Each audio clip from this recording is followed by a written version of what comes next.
Last time on Legends of Evantress Prime, you all were.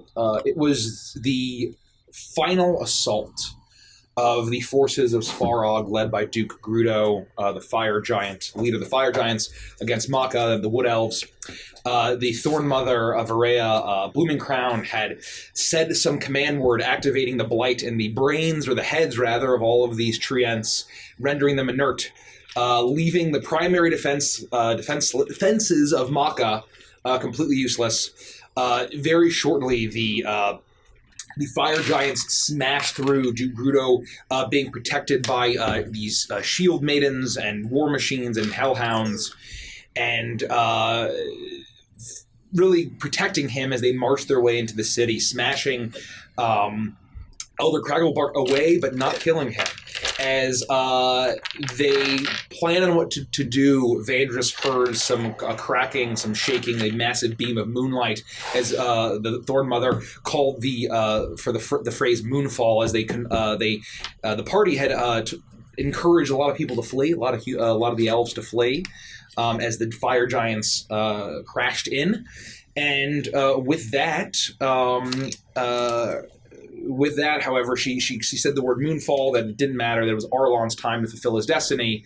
Massive moonbeam on the palace, and from that dome of Arlon's sanctum, a massive owlbear, swirling with nature energy, with primal energy, burst forth from the palace and started sprinting toward the Oak of Midsummer, with the seed of rejuvenation on its back. Thundering forward. The party then got on the flying carpet and gave chase in a brutal boss fight, where dangerous. Very dangerous for Anulin, but all of us too. For the whole party, really. I'm here! I'm alive! They slowed him down quite a bit and defeated the owlbear form, killing him. But he had a few moments of life left as he was dying, saying that none of it mattered, that he would return to nature, that it was actually to protect Duke Grudo. And they saw now that Duke Grudo had ignited the Oak of Midsummer. The withered roots, the brittle, tinder-like roots of the trees of Maka, covered in that yellow fungus, started transferring the fire and sent the entire forest, all the thorn wilds, ablaze. And then he told them that the seed was going to erupt. And they did not have much time. They all flew away. Sylvie decided to attempt to save ancient Cragglebark, and she decided to fly back.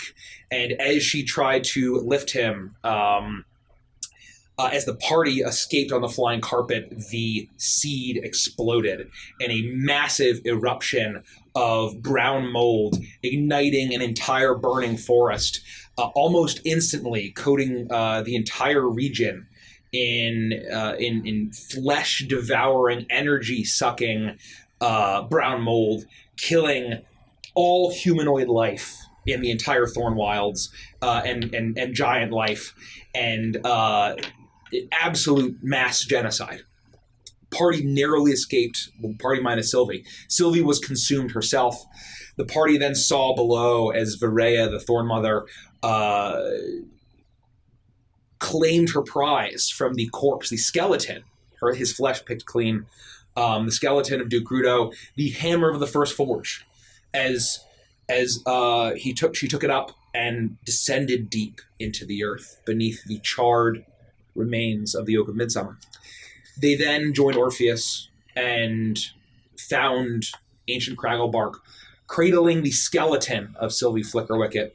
Carlisle the Caterpillar was alive.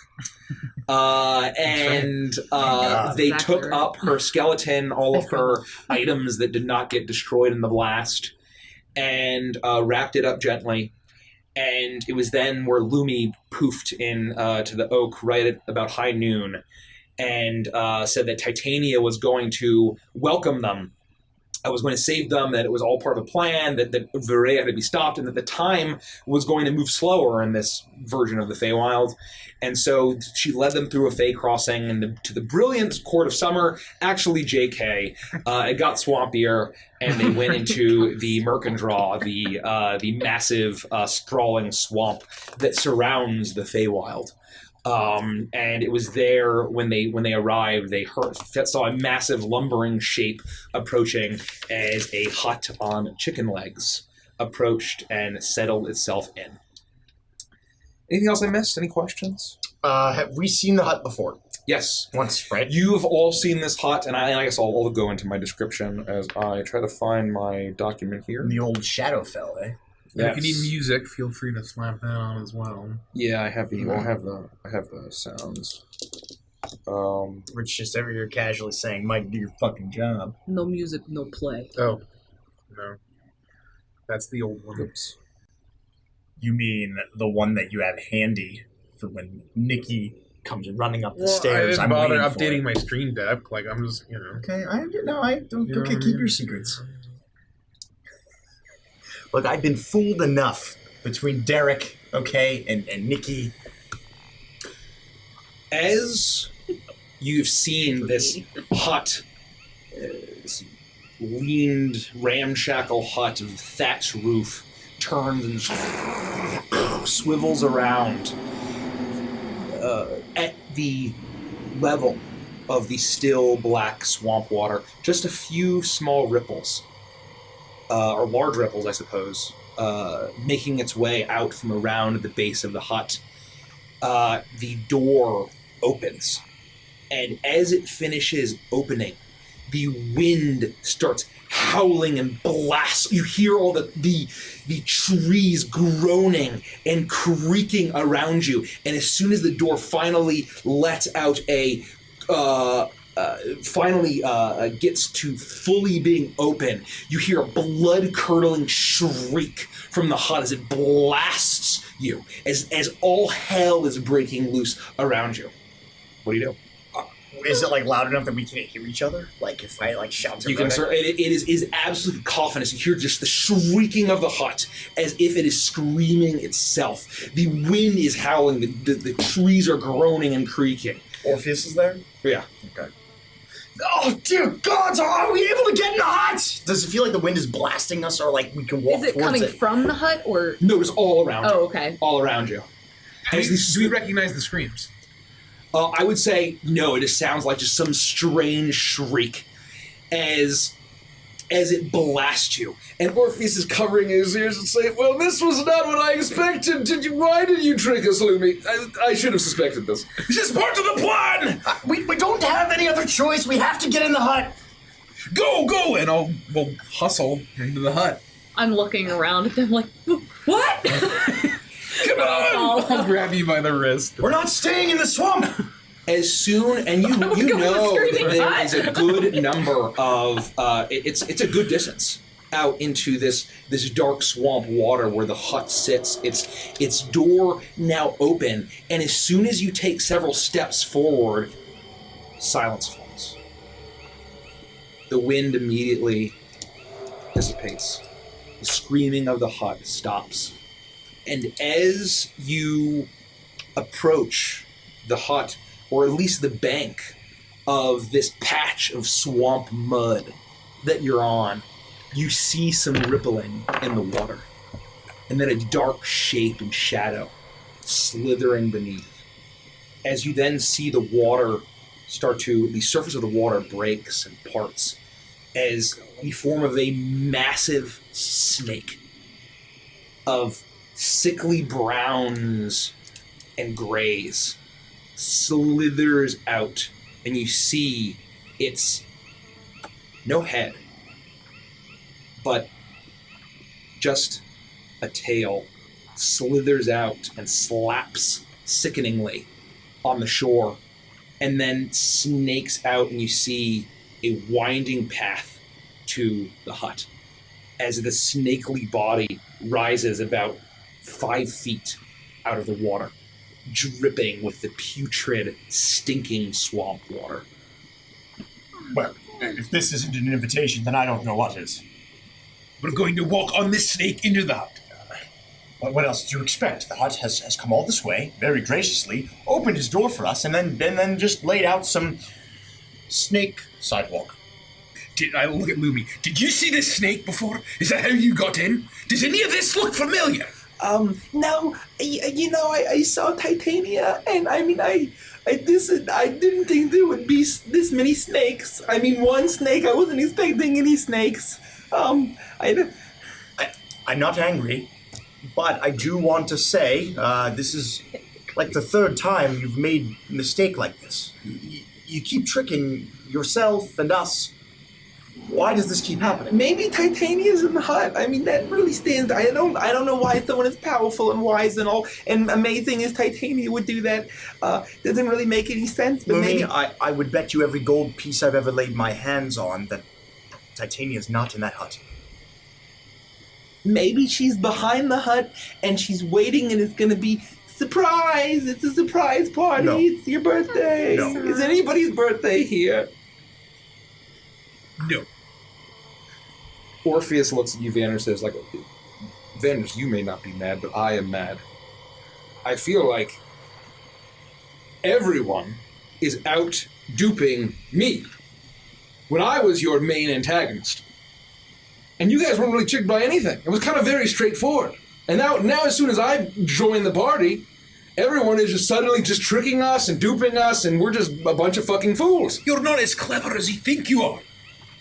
What's so That's hard what to my father understand? always said. I don't think that we should keep the snake waiting. No, I agree. This, again, very graciously, the door has been opened for us, and I think we should proceed. And I'm going to take one step out onto the snake. Very gingerly, in my very, beautiful elfish nature. I'm very light on my feet. Did you say that it doesn't have a head, or that we can't did not see it. see the head? You don't see a head. You just see this tail. Okay, okay. And it is massive. It is probably 5 feet across and like 5 feet up out of the water. This is a huge snake. Let's just not piss it off. It's a and winding fine. path. And as soon as you step on it, it is slimy and scaly, and you see its patterns and its markings. It looks like it is of the muck and the mire. You put a little weight on it, and you step out, and it's a little squishy. It's a little soft and slimy, but you're able to walk on it. Well, this is just lovely. All right, I think we're good. Great. And I'll stomp, not at all gently. I'll just stomp on the snake, start trudging down the snake.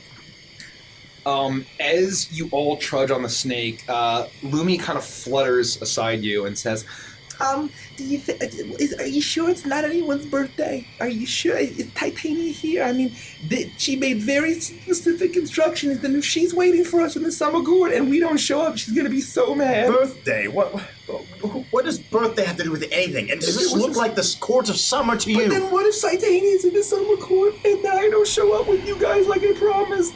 I don't think that there's anything you can do about it right now.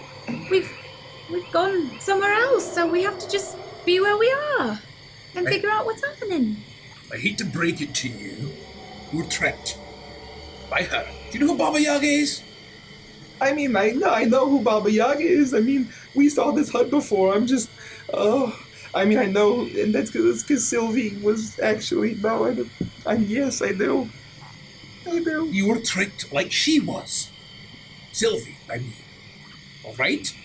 There is no Titania. There is no summer court that we are near, clearly. So, calm down. It'll be fine. Okay. That's exactly right. I was going to say, let's all just take a deep breath, and we're just walking and talking. I'm getting really nervous. Can I just hide in someone's little pouch? Of course. You can come with me. She immediately darts over and tries to tuck herself into something where she hides behind you, and I've got my little cloak Yeah. on, so she can. So now I understand you're a little frustrated. Rightfully so, Orpheus, you too. But listen, things could be much worse. We asked for help, and we are about to receive it. I'm actually pretty excited to see Baba Yaga, because if anybody's going to help us and save Sylvie, then it's going to be Baba Yaga. Of course. We could be swimming through this awful, disgusting, smelly swamp instead of walking on a nice snake. Exactly. Silver linings. Right, Orpheus? As long as we get Silly back, Well, let's I don't go. care. We will. Just one flick of a bony, gnarled, disgusting hag hand, and she'll be standing beside us. Don't Right again. say that. So close to the hut. Well, the hut's not that close. Well, I think if you can see the hut, it's too close. Noted. You make your way, Orpheus following in tow. When we get about halfway down Yeah. the snake, I'd like to stop and just rub its snake belly. Okay, you do that. And you get about halfway, and the smell of the putrid swamp gas is almost oppressive. As you look up and around, just these impossibly tall swamp trees and vines that seem to move very slightly, and you're not really sure how tall it goes. You're not even sure if the canopy that you see is actually the canopy or just a lower level of branches and vines and overgrowth. As the smell is cut by the smell of the scent of cooked food that wafts out of the door and hits your nostrils. And it's at this point you look up and you see nestled into the thatch roof of this hut are two large black shapes that start to move as you approach. And you see two long snaking heads and black bills as you see 2, 3, 4, you're not sure, huge black geese. They glare at you with these bizarre white eyes filled with just pure malice as they watch you approach. And as you get about a quarter of the way there, one lets out it hisses at you, another honks menacingly. Oh, not geese, no. How big are they? They're large creatures, so like they're the size of a giant They're vulture. not normal sized geese. No, they're massive geese, yeah. They're Do massive they black appear to be geese. defending the hut? They're sitting up top, they're not moving to attack you, But but they're just like all on it, they're just around like it. all roosting on top, just looking, yeah. This is truly disturbing. It's just geese, mate. I'm sure. Just geese. Well, You ever seen a goose that big? No, but a goose is a goose. Regular geese are nasty and mean. Those are like 8,000 times the It's size. true. Just geese. We're not trying to bother you. Don't talk to them. Why? No, good idea. Maybe Most conflict can be resolved with communication. Anyone can do her animal thing, and maybe they'll be nice. We are not fighting here. No matter what happens, we're That's not what I'm fighting. telling them. All right, We don't want to no fight weapons, them. no drawing. All right, we are just going to acquiesce. Do I get a sense of what their Their MO is. I would say with their you get the body sense language that and they're not honking guarding, they're not indicates- going to attack you. You get the sense that this is probably where they roost, and they are probably very likely servants of Baba Yaga, or in some case, or some instances that they feel they're comfortable here. They don't think they're going to attack you, but they just don't like you. They just don't like the Okay. looks of you. I'll and bow my head and then Just don't look them in the eye. They won't bother us. All right, if you say so. I'm not doing that. What? Yeah, I'm not doing that either. Bowing and honking. But just Oh, don't you look them in the don't eye. have to. Just don't look them in I the just, eye. seemed like a nice thing to do. It's like that damn bear all the way back in Maka. Just look at me in the eyes. Just Don't don't look do, at them. That's It's what I'm just saying. Just don't do that. go ahead. I'll flock behind them like they're my goslings and escort them down you the do snake. that, and Orpheus is looking up and saying, "Okay, I'm going to let you do the talking because I don't think I've ever met this, and I don't want to fuck this one up. Fun mommy's one thing, but this is even beyond. I'm willing to admit this is above my pay grade." And he follows behind you, and the geese occasionally let out a honk or a hiss, and they all just keep all of their eyes on you as you approach, and some ruffle their feathers, spread their wings out intimidatingly. But you then, finally, the smell of the cooking food from within, more and more inviting as you approach, you enter the hut, and just the glow of this inviting orange light almost swallows you as the door shuts behind you. And we've never been in the hut before, Nope. right? No. We only saw it. Yep.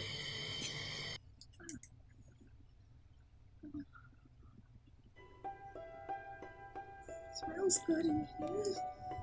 As you enter the hut, you see that the space in here is considerably larger than the dimensions of the hut that you could see outside.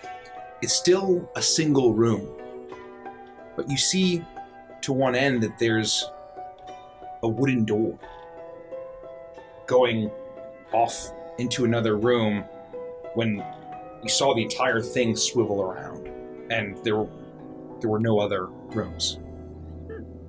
You see that in this space, you feel a warmth as soon as you enter, and you hear the crackling of fire.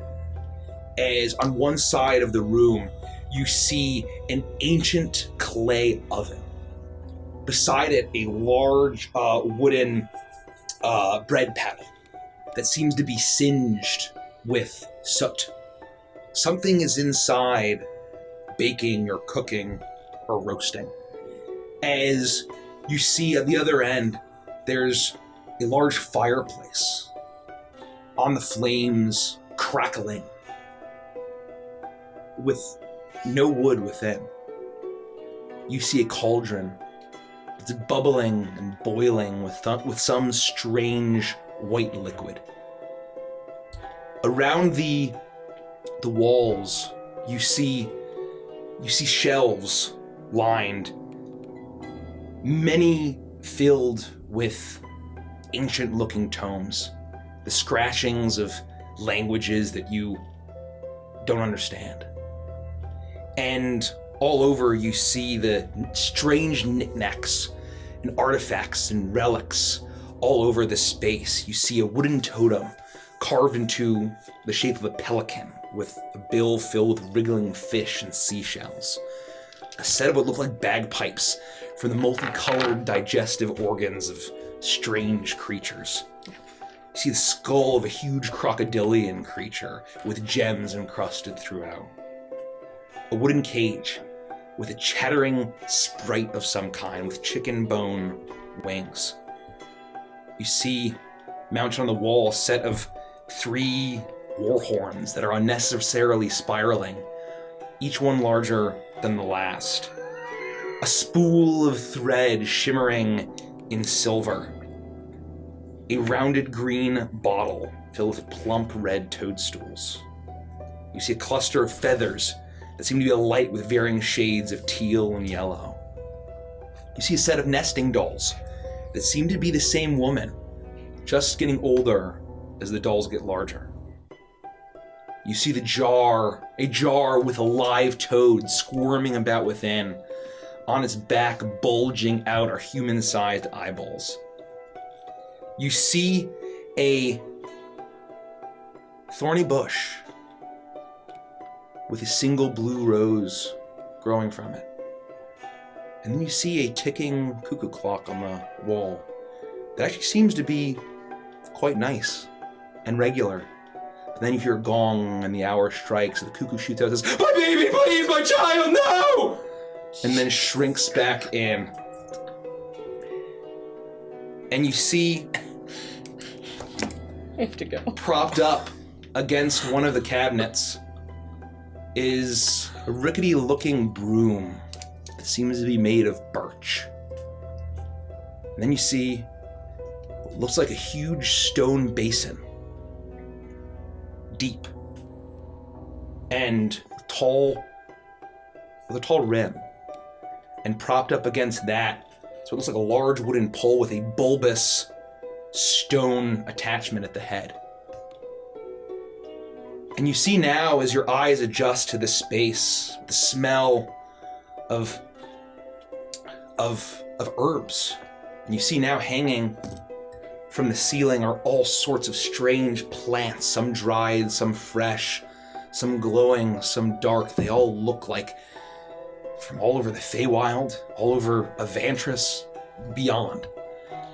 All sorts of reagents. And then you finally see what actually looks relatively small for the space that's here. The hunched form of a humpbacked woman. She's ancient. Impossibly ancient. Someone this old should not be able to be breathing, much less standing.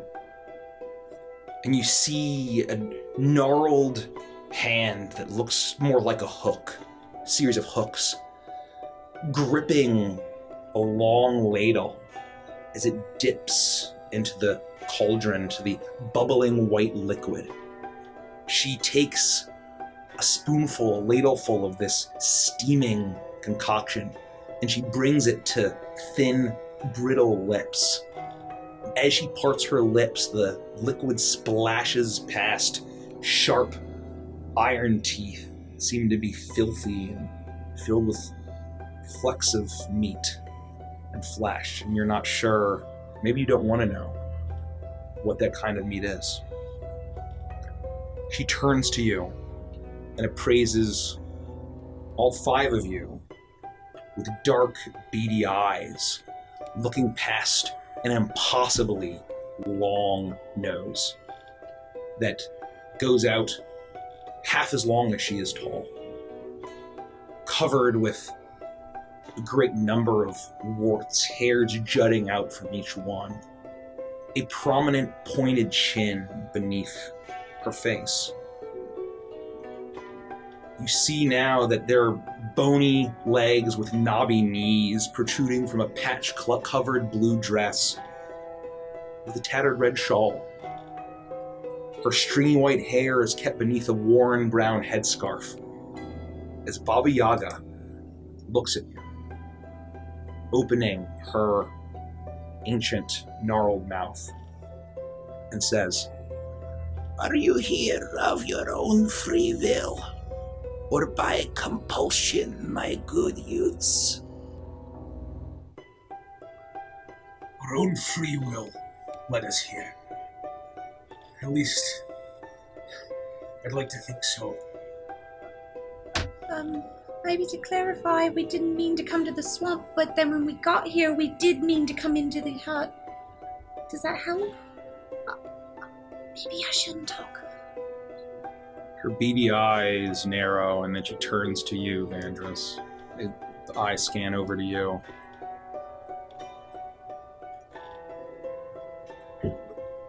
Well, I'm of course here of my own free will. I mean, based on everything we've gotten into lately, and hardly anything seems like a coincidence, but if I had the choice, I would have found myself here again. And Orpheus pipes up, is like, "Well, and then an instant, you see a flash of movement. And Annulin, the ancient crone, is inches from you, having to turn her head so that her incredibly long nose goes past you as she reaches up a gnarled hook-like hand with claw-like fingernails and grabs your chin, looking appraising. "My bright morning." In an instant, Rodak, you feel tug at your beard as you see now that there's a hand within the mass of brown hair as the withered arm is tugging it down. "My red sun." Right? And then she is in front of you, Vandris. And she is looking up at you. Those beady eyes, it's hard to see. Pupil from Iris from Sclera. Is this all just this dark, otherworldly void? as she looks up and down you. My dark midnight. Get warm by the fire. As in an instant, she is back at the cauldron, stirring. Supper is almost ready. Thank you very much for inviting us in and your hospitality. I know that I appreciate it. We all do. Do you know why we're here? She stops.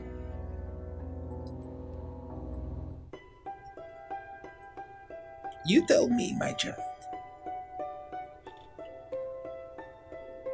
I have a feeling you already know. A genocide unlike any I've ever seen, unlike any I've ever heard of. Perhaps the greatest genocide that there's ever been on Avantris was just committed by someone from the Feywild. And your Star Child was among its victims.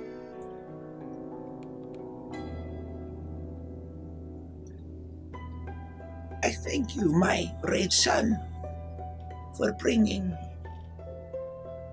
the remains of my maiden, my granddaughter, back to her Baba Yaga.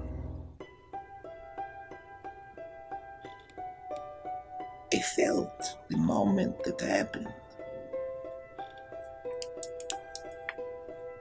But I said, youths, supper is almost ready and you are filthy. Wash up. And her eyes narrow as she glowers at you. And she waits a moment and says, Do you children need help to bathe yourself? Come, my soul friends, the friends of my bosom. and immediately materializing around each of you are three sets of disembodied hands that then fall to the ground and skitter up and begin to start undressing you as they. Oh, no, I can do it myself. And I'll brush the hands off. Not to be presumptuous or disrespectful, but yeah, this is a little much. I certainly can do it myself. And I'm like trying to very gently like pick up the hand and like put it back down. And you see these hands are, despite each one seeming to be part of a set, they're all grotesque with gnarled, long fingernails, with veiny, wrinkled skin, some different colors than the other. As they seem also to be able to float around as well as crawling around on their fingers. As you manage to pull one off and it wriggles around and slips out. You feel like it's a bit clammy. And it slips out of your grasp and floats over to the door and opens it. And you see Orpheus bat one away. Nope, I can also take care of myself. I'm a big boy. Hello, I don't think you care what I have to say. Never mind. As the door opens and it is absolutely pitch black, but a burst of steam enters the room. As you see now, there's a low glow of embers from within, as what looks like some kind of strange sauna or bathhouse the door to that has been opened. And you feel the tug of these hands, these soul friends, these friends of her bosom, as they pull and yank you, some getting more aggressive as they attempt to help. And you see now that one like they're trying to take your bags as if they're trying to be helpful, but in a really grotesque, impolite way. I would give them my bag, right? I give him my bag and begin to take off my cloak and say, all right, no worries. And I'm going to take off my cloak of the bat and fold it up, and I'm going to proceed into this bathhouse and undress. And fold up my clothes neat and nice, but try to do it before they get too antsy. But I'm letting them like take my boots, or like letting them, take my backpack or whatever, They do that, and you see that there's a number of towels that they're handing out, but they're really less towels and more like woven yarn blankets that are incredibly rough and scratchy. As you're handed each one by one of these 6 hands, as Lumi is almost just completely engulfed in hers, as she kind of throws off her pixie clothes and flies into the room. And you hear, as the door is closing behind you, the call of Baba Yaga, as she says, Good children only get supper when they are cleaned up. Be good children. The door slams. The steam rises from the center of this strange wooden room, as you see that there are buckets of warm water throughout, and you seem to be alone with the 5 of you, as you don't see the glow from the doorframe, as it's just completely almost like a sheer wooden wall, as if there is no door at all. All right, let's get this over with. And then I'm going to take my towel and very prominently throw it to the side. I am completely butt naked, and I'm going to walk over to one of these. You said it's like a barrel of water? Yeah, these are a few barrels of water. I'm going to walk over to one and be like, this is getting to the point where not a single person is ever going to believe another thing that I ever say. Because the things that we've experienced are unbelievable. And I'm going to just reach into the water to make sure that it's not too hot, and then begin to splash my face and bathe myself. Well, I'm pretty hungry, and Orpheus, and I'm not going to be one up by you. And he chucks his blanket aside, and he's like, I need to get a good stretch here. I'm just spun around facing the wall, do I feel like it clutching would my be towel. rude to get into the barrel, or like? Yeah, you would probably get that sense. It's really not big enough to be bathed It's in. not You like get the sense that it's then I'll there's some ladles, and I'll be ladling. There's some ladles, All right. and as the steam is rising, and it's almost the air is so moist and it's so hot. It's almost you almost get lightheaded a little bit. From a objective, vacuum kind of a standpoint, this is actually pretty nice. Rodek, please, come on, step up. Anulin, don't know what you're waiting for. The sooner we get done here, the faster that we can have dinner, and the sooner that Baba Yaga can fix Sylvie right up. We don't know if she can do that. Sure we do. There's absolutely no way that this is the end for Sylvie. Baba Yaga still needs her. That's that simple.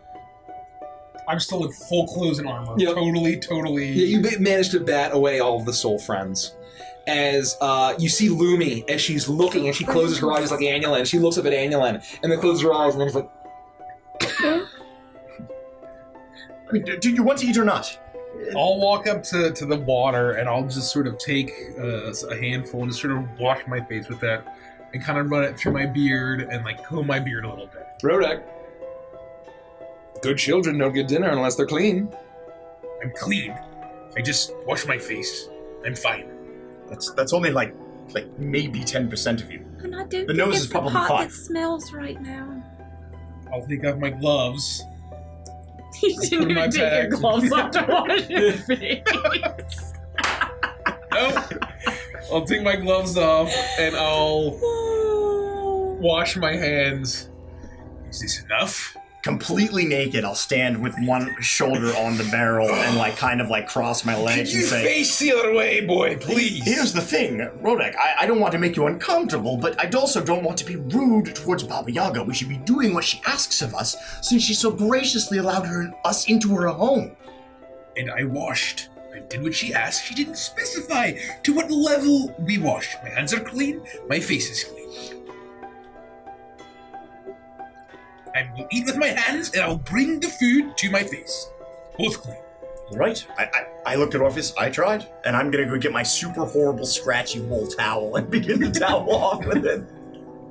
I'll go up to a tub and make kind of like use my druidcraft to make like a little flurry of leaves to shield myself, and I'll hop in the tub and just kind of like just peek out over it and clean myself a little. You see Lumi kind of follows your lead, and she goes to one of the barrels, and she starts splashing around like a bird bath. And you see a bit of poofs of pixie dust as that happens. And as everyone else gets clean, you see no door. It seems to be just completely smooth wood as the sauna, the steam gets more and more intense. I guess I would probably not put my armor and stuff back on. If it's like that hot, I'd probably be wearing my like underclothes, like a shirt and pants. Yeah. Yeah, I don't know. That's all they're waiting for. I'm trying to be like trusting here and like not be this. That's what I'm going for. I don't think I would put my armor on and then right back on. I would agree with that. So what's supposed to happen here? Well, I think that most of us have probably bathed. One of us is probably still not at the appropriate cleanliness level for our host. I'll be, in a towel just braiding my hair. It's wet. Whew, it's getting a little steamy in here though. It's a little warm. Probably good for our skin, though. Yes, yeah, it's been a while since, I mean, certainly not Ogway, but it's been a while since I've been to a proper bathhouse. All right, we're clean. You can let us out now. Yes, yes, exactly. What Rorik said, we're ready for dinner. We are all good boys and girls. Nothing happens. Oh, shit. I was put on a wall of good boys, big boys, wall of big boys. But they also told me that I was a good boy. There's proof, so you can open the door now. Roderick, just get in the tub. We won't look. Don't be a baby. I'm not. This is humiliating. Especially after everything that just happened. It's not right. I know, but we're stuck in here now, so you might as well just do what she wants. All right. And I'll unlatch my shoulder. The second he plate. shows some, just even a shirted shoulder, I'll. Just kidding. And I will doff my armor, which takes 10 minutes. According to 5e rules, I will take 10 minutes taking off my breastplate and my greaves and my plated belt. And I'll put it all there. As soon as you make the attempt to pull the first clasp, immediately all of your armor falls off and your clothing. Wow. And my clothing. Yep. Now that's a trick that I need to learn. Yeah, and I grab a towel and I wrap it around myself as quickly as possible. Good gods, that's convenient. All right. Well, And I'll keep the I've towel never seen that happen before. tight around my waist, and I'll go and I'll. It's like the inn at Beaver Creek, I guess. Oh, good times. Speaking of which, I wonder if Dobro's around here anywhere. Oh. So, I guess I want to clean myself as best that I can without, without diving in. I would say I'm doing you it very do kind of that. half-heartedly. And as soon as you put your towel around, immediately the door appears. You see the glow from around a door frame. You see now that there's a handle, as the steam is incredibly oppressive. Oh, see, look, as long as we play by her rules and we follow what she'd like us to do, we will have Sylvie back in no time. And I will walk over to the door and attempt to open it. You open it, and steam bursts from the room and fills the space as you all almost feel pushed out. As you look around, and through the steam, you see the silhouette of the hunched ancient crone as the door slams behind you, and immediately all the steam is gone. And you see now that that there's a wooden table at the center of the room that's seated for 6. I would just make sure that, my belongings and stuff, armor, weapon, stuff that I'm not wearing is, It's all somewhere? nestled and tucked away. And then I would've I'm just just wrapped my wearing bow comfortable in my clothing, and then I would just take a seat and then. And you see that these disembodied or attempt to. hands are finishing setting the table, and you see that there is a bowl with a small plate, and you see that the two are pulling a large tray out of the oven, and on them are these large steaming buns of some kind that are crossed as steam is rising from them. And you see as Baba Yaga herself is at the cauldron ladling, as one of these sets of hands is bringing a bowl, one after the other, as she pours in a large ladle full of this thick, white, steaming liquid, pours in each one after the other. Bam, bam, bam. Are you talking like clam chowder? No, it's thinner than that. It's a lot thinner than that. Okay. It's a lot thinner than that. As it just seems to be liquid, but like a thick kind of liquid. Okay. As it pours in, and you see as the other set of hands brings in one steaming bun on each plate, and then as you all sit, the Baba Yaga comes around, and you see now where there hadn't been before is a bowl of these bright red apples. As she slowly pulls one out of the bowl and places it on your plate, each one. And then she finally gets to her seat and places one, and she sits. Rye bun, apple, and steam milk. A supper to grow strong. Thank you again, sincerely, and I must say that these apples look fantastic. I've never seen an apple so red before. Eat the apple, my dark midnight. Of course.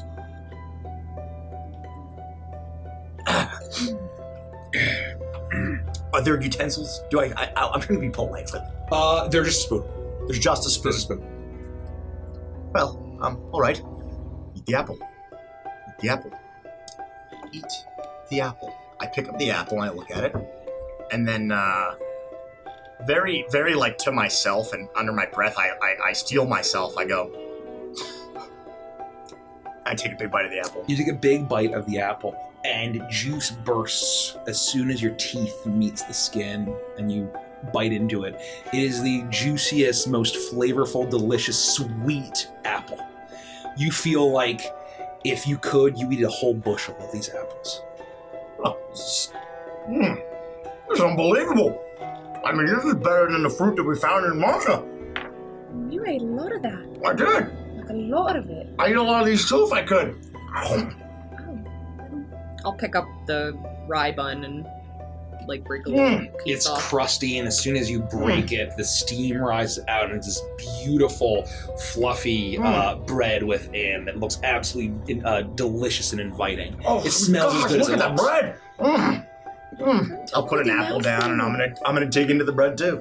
Or if he just kind of looks around and says, Smell it a little and then just take a little nibble. and he immediately just starts tearing into it. And Lumi follows suit. I want to pick up. Is the milk like in a saucer? Yeah, it's in like a saucer like bowl. Yeah. How did you get it? I want to and do with a spoon. I'm gonna like look around for meat in the milk. You poke around, and it's just milk. Oh, no meat in this soup. Milk. Oh, it's steam milk. Now, Rodek, don't be Good rude. Just steam milk for good children. right. Is steam milk like a thing that we would have heard of before? Like, is that a thing that people... Probably not. It wouldn't be Okay. served. No. Okay. No. I'm not big on milk, but of course. And then I will also try the milk. And I'm just kind of now at this point, I'm eating naturally, going from thing to thing, and just enjoying my meal. Yeah, I'll It start tastes to like steamed milk. It's weird, Ugh. and it's thick. But it feels very hearty in a very weird kind of way. All So right. milk shouldn't be this hearty. Oh boy, well that's probably not a good thing. Why am I chewing this milk? Whoa. But it So- tastes like milk.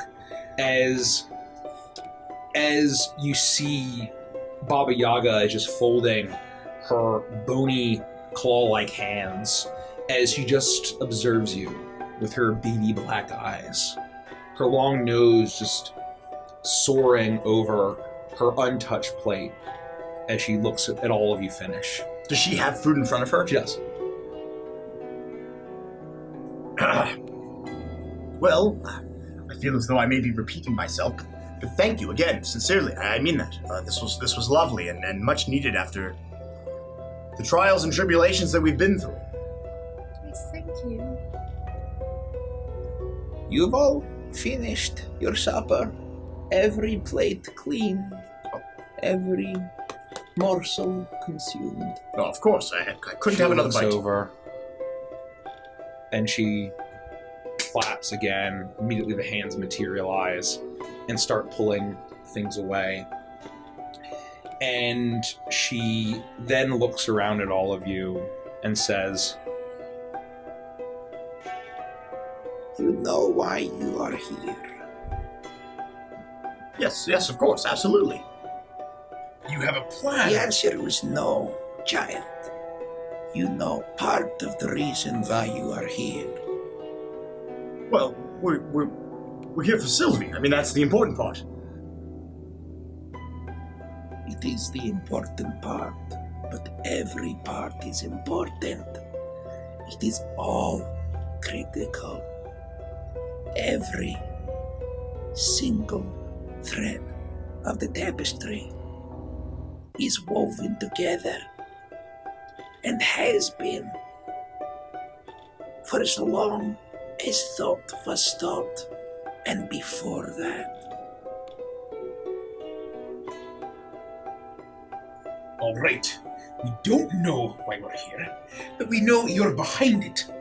So, no more lies, no more tricks. Tell us why we're here. What is your plan? I am your grandmother. No, you're not. I'm here to help you. I am here to give you the nudge necessary to defeat the foe you wish to stop. But without your grandmother's helping hand, you would not be able to. But first, you have brought my granddaughter to me. We have. Right. And I would have placed my cloak down somewhere separately than my bags. And we will make sure she regrows. Perfect. Returns. I told you. You can regrow, Sylvie. Are you willing to do what it takes? Yeah, of course. I mean, we've come this far. We're not going to stop now. It's a simple task of collecting things or slaying some horrific beasts. No problemo. Absolutely not. Happy to do it. Anything for Sylvie. Will it be Sylvie when she comes back? It will be the star child. The child of her grandmother's love. The seventh daughter of the seventh daughter. For 7 generations. Which is Sylvie. Flickerwicket. Eh? Will it be her? She is my maiden. We will regrow her, but you must sacrifice. An exchange, an equivalent exchange is required. Be prepared. and she stands back, and immediately the table slides away from you. And in the center of the room, you see as a flash of gray, as the scraping, as this large circular stone basin is in the center of the room now.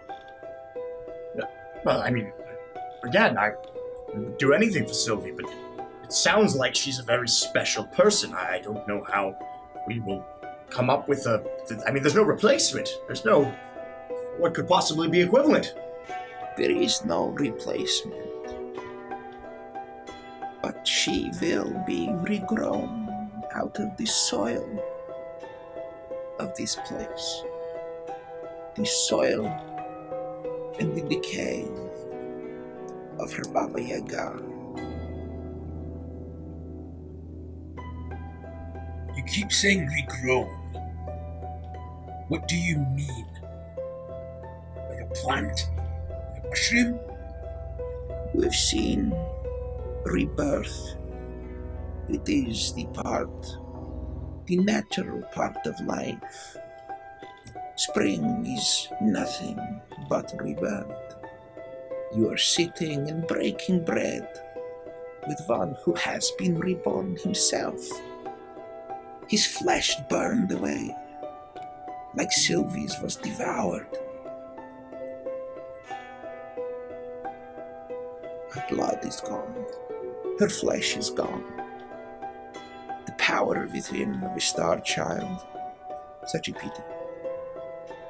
But there is a way. And she gestures to you, Rodek. The remains of the star child. And she gestures to this basin. Hey. And I'll grab my folded cloak and I will walk up to the basin. And I will place, leaving her covered, I will place everything into the basin. You place her down very gently, and as the cloak, the wrapped skeleton of Sylvie is placed at the bottom of this stone basin, there's a flash of movement as you only have enough time to just leap back and get your hands out of there, as the large wooden rod with the stone at the head is in her hand, and she immediately thrusts it down, and you hear a loud crack as Sylvie's bones are splintered, as she begins to pound, and you realize now that this is a massive mortar and pestle, as she begins to crush and smash, and and despite her size, and she seems so frail, she's hunched over, and the amount of strength that she's giving with each thrust is impressive and supernatural. And you hear the loud cracking and pounding and grinding as Sylvie's skeleton is pulverized. Is that necessary? She just stops as she places the pestle along against the mortar. And she grabs the cloak and whips it out and shakes it off and then hands it to you. Is it clean or is it like covered in It is completely clean. dust? And you now see that there is the bottom of this basin is a finely grounded dust. Bone meal of the star child is the first ingredient.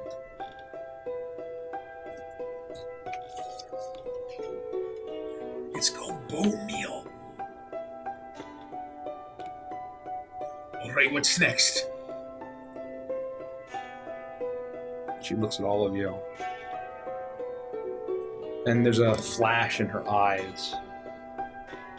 7 deadly sins. As she shuffles around her hut, grabbing things off of shelves, and you see that there are 7 fragments, these stone-like fragments.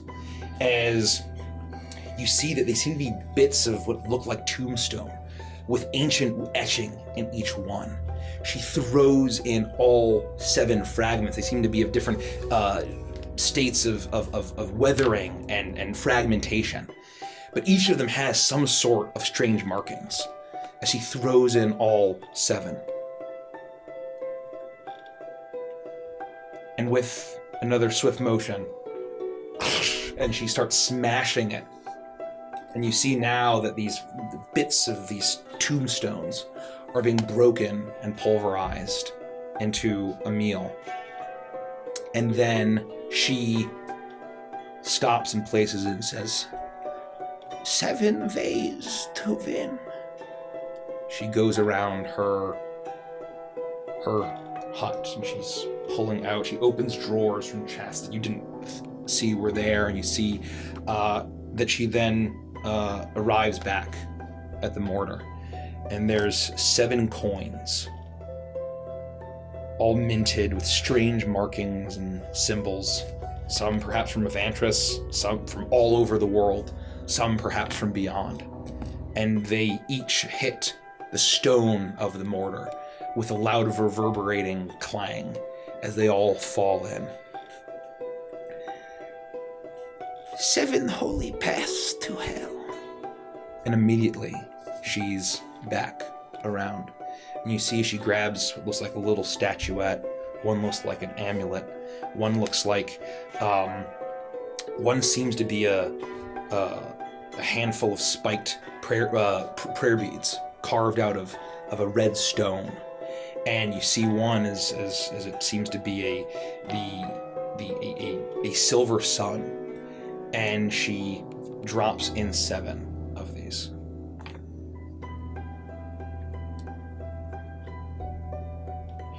Your trip begins. 7 downward slopes. And then 7 bottles are grabbed.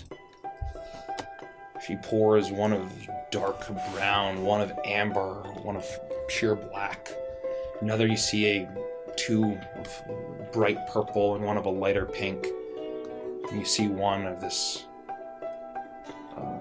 light frothing beer-like color as it all fills in and splashes and all the colors swirl together, covering the meal, covering the strange holy symbols and the coins.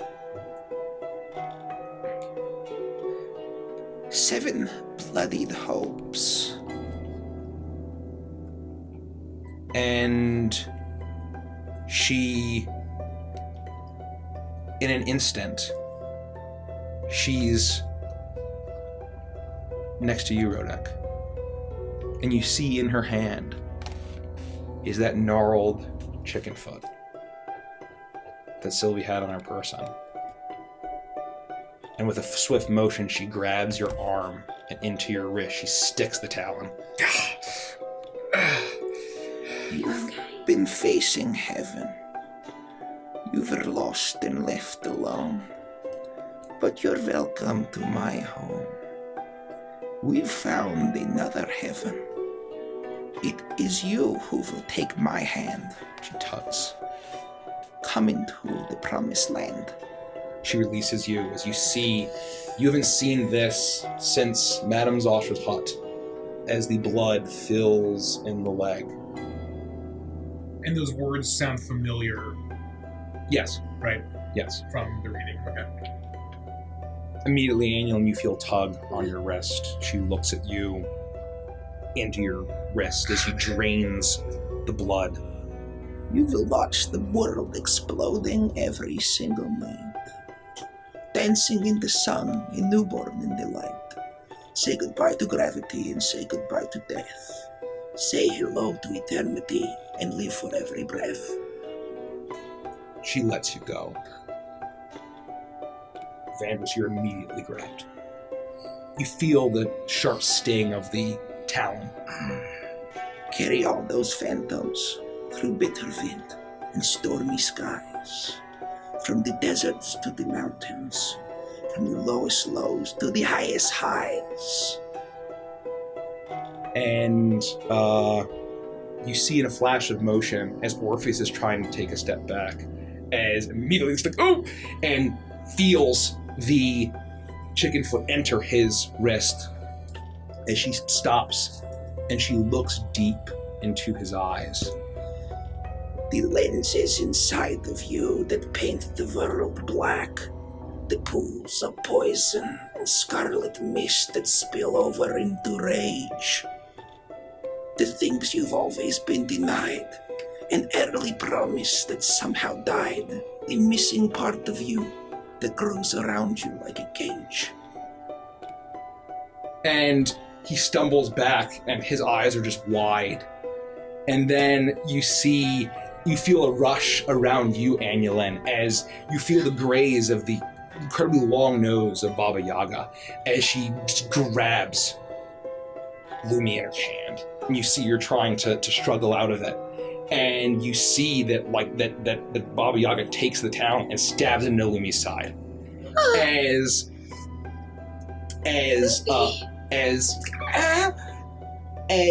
the blood drains. Did she just die? It's not a horrible mortal wound, but it's taking the blood. Damn. I am the master of the game that's made a fool of you. I'm watching from the highest tower. You have the aura to enchant them in a symphony, and I have the power. And then she's back at the mortar, and she takes the bony leg, chicken foot, and drops out 7 drops of blood as she says, Withered roses dying on the ledge. A withered dreamer standing on the edge. You dream of love, but wake up to pain. You're better off to join in my game. The blood drops into the strange mixture, and you see each one lets out a ripple of red, thicker, and then starts to blend together and all turns this soupy, gross concoction. And she then takes the bony leg and throws it out. Throws it out like in. Oh, into the mortar. 7 are your burning fires. And she grabs 7 candles. And she hands them out to each of you. And the one that she hands you, Annulin, is white. The one that she hands you, Rodek, is red. The one that she hands you, Vandris, is black. And she comes around, and at the tip of her fingernail of her index finger, a flame just ignites and flickers. And she lights each one. And she snatches them all up and throws them into the concoction and immediately bursts into a pillar of flame as all 7 candles all melt in. And now this concoction is starting to bubble and singe and pop and starting to lick with flame within this mortar.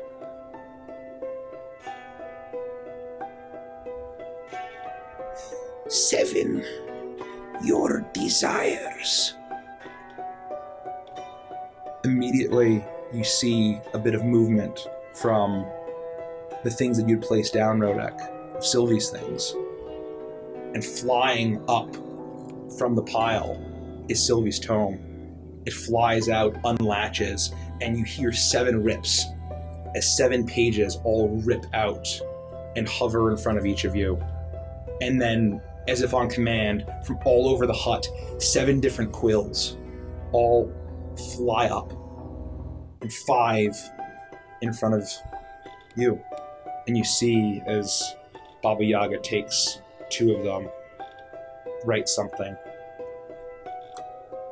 and then throws them into the concoction. As soon as it hits the surface of this bubbling, searing liquid, it immediately ignites and then shimmers down. And the page in front of each of us was our page in the book? Or no? It's a blank page. You see a blank page of that strange, withered paper. As if we need to write our desires on the page. a desire, primary desire. Just one? A lot of things in the world. There's a lot of things all across Evantris. A lot of things outside of Evantris. What is your desire, my dark midnight?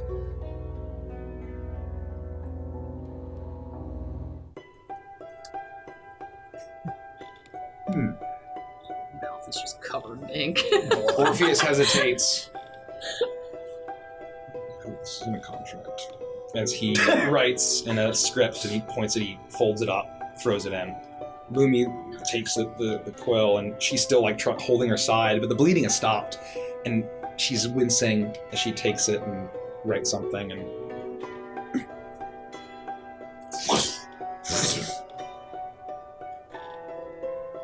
Is this like a private thing? Like we could just write it and put it in? I want everyone to write it and hand it to me. Oh, right now? I would say that we can say that you all write it and we can take your time so we can continue. Yeah, I write. Vandris writes down on. Yeah, I need to get a piece of scrap paper. He thinks though. Vandris thinks for a bit, and finally we'll jot something down and carefully fold it up. Walk over to the concoction and let the paper slip from his hand into the solution. I just didn't want to rip out I don't want you to rip out like a This is like a shitty. Here, use mine. Mine's like turbo. Are we getting immersive here? Oh yeah. Is it proliferated? I don't want you to anybody to ruin a notebook here. Mine's like a shitty little All right. turbo shit. Do you need one? Yes. Yeah, I'll take one. Yours. Vandris needs a minute to think. Vandris needs 1 minute. I will say that if you're all going to do it, you can do it, and then we'll say that. So you all do write a desire, though. Yes. Yes. Okay. As soon as you do that, you each, one after the other, throw your desire, and you realize now that this is the one thing that Baba Yaga has allowed you to place into the concoction yourself. And it ignites into another pillar, and a poof, and the smell of you can't tell what it is, but it smells like magic, pure magic, as it bubbles, and you see now that it's all sinking back down and reducing, and there's just it's much smaller of a surface area, and it's bubbling and boiling, and it's this strange, dark, slick black color. And then she goes to her shelf, and she grabs the thorny bush as she brings it over to the center of the room and places it down. And she reaches her gnarled hand and plucks the blue rose. As she throws it in, it immediately dissolves the second that it hits the liquid. And then a beaming glow of the bright blue light, the same color as the rose, as it reduces more. And you see her grab a cup, a very simple cup, in a single motion. She scoops up this liquid. And you look now, and in the huge mortar, all of it is gone. It's all entirely in this cup. And with a wave of her hand, the mortar is aside, and the pot that holds the thorny bush, now just gnarled thorns. She stands above and she holds the cup, and she looks at all of you. With your grandmother's love and the love of the riders, return, Star Child. And you see her tilt her head back and drink the entire potion. And that's when I take a break.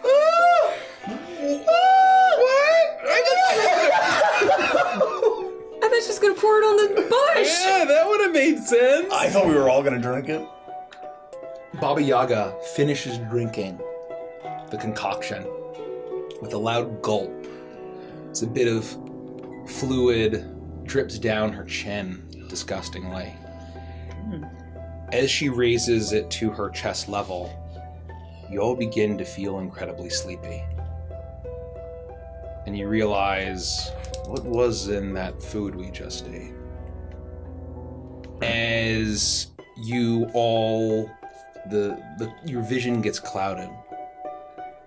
As you hear the scraping of wood and the soul friends, the disembodied hands, drag out behind you 3 beds with black goose feather down, some poking out.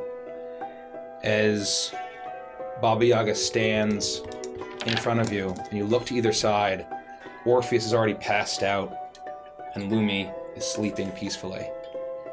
As her dark eyes, as you rock back and forth, as you begin to lose consciousness, she says, 7 deadly sins. 7 are your trials. 7 lost souls. Find the maiden. Bring her to the mother. Guide her to be reborn.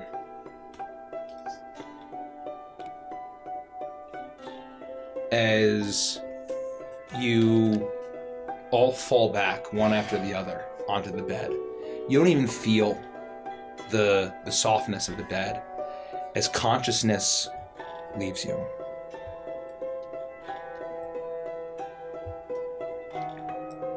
As I change my music, I'm trying to find my music. There we go.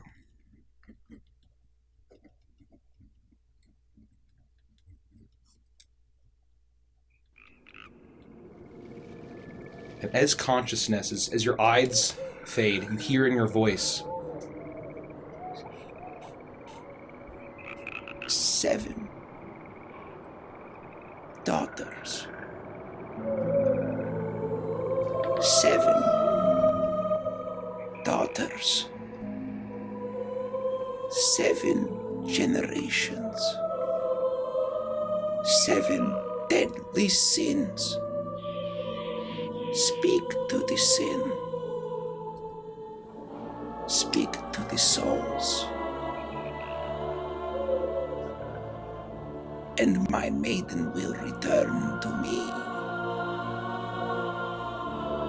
and as she says this, your consciousness swirls. And suddenly, you're groggy, you're sleepy, and then you open your eyes, and you hear the sound of the swamp. The life, the croaking of the bullfrogs, the sounds of whatever strange insects, the splash of water here and there, as the fog surrounds you.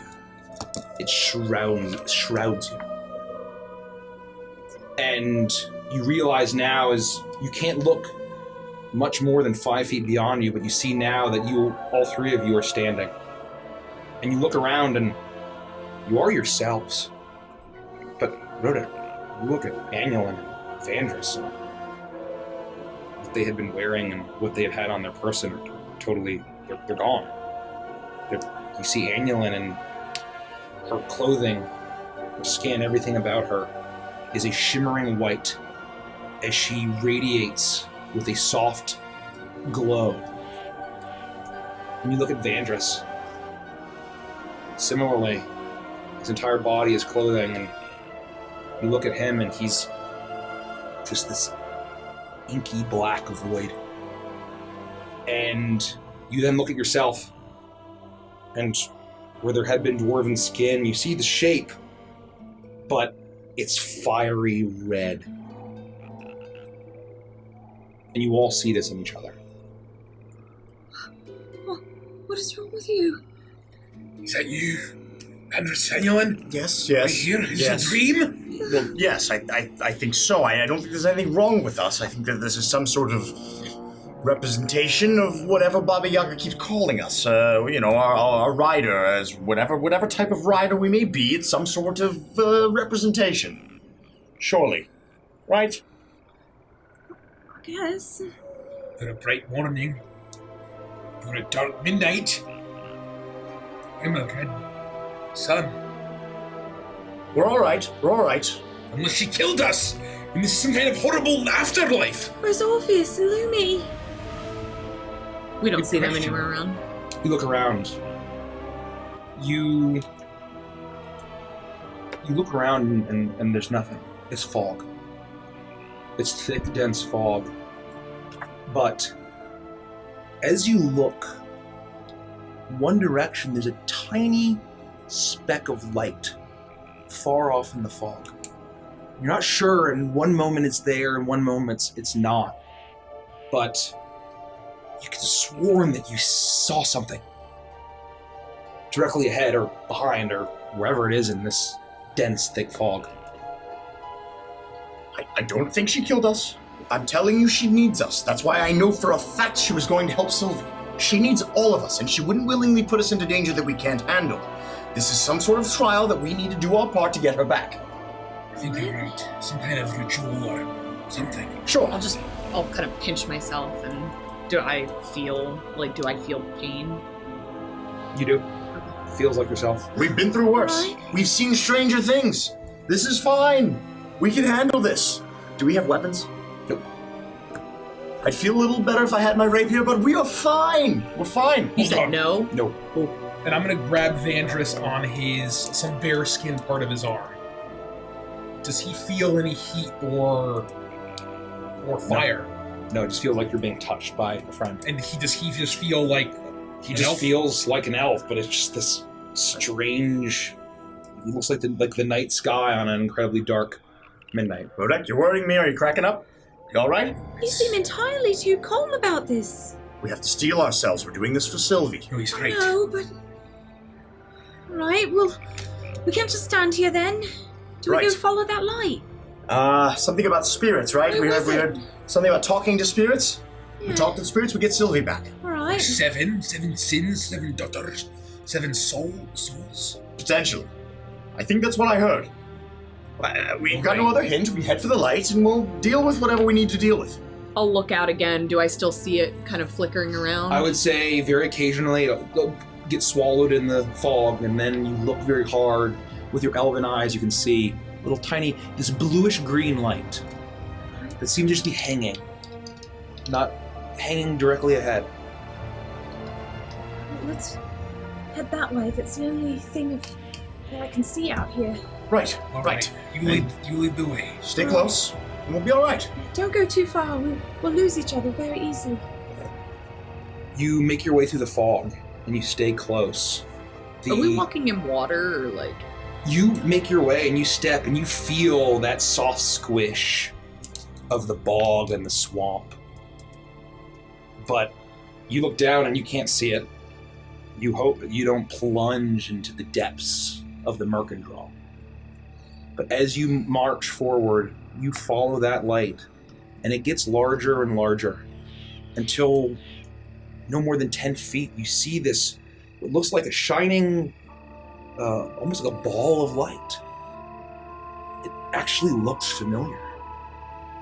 You've seen something very similar in the Shadowfell, in Gede.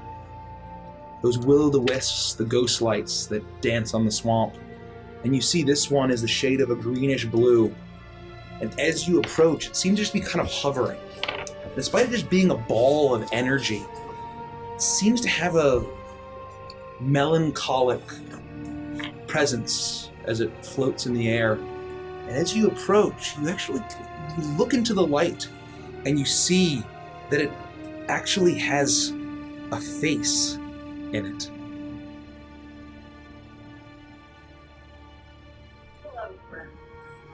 Knew it. I knew it. You can't pull any more fast ones on me, producer Rick. Oh I was my gonna try to God, be what are you- scary up what the are you talking stairs. about? Shit my pants. But it creaks. I would have. If you had tried to scare us, it would have worked, and I would have shit my pants. She's a lost soul. I knew it. I knew it. I knew it. I knew it. I thought that was coming out of the speaker at first, and I was like, what is this play track? Like, You can't fool me anymore. I got up like 2 stairs, and it was like creak, creak. I'm like, well, fuck. You see now that there is a face. There's a face in this moat of light. And out of character, if you've seen the wisps from World of Warcraft, it's similar. I guess that's why the Hearthstone art is that. As you see, it just looks to be just sad and lonely.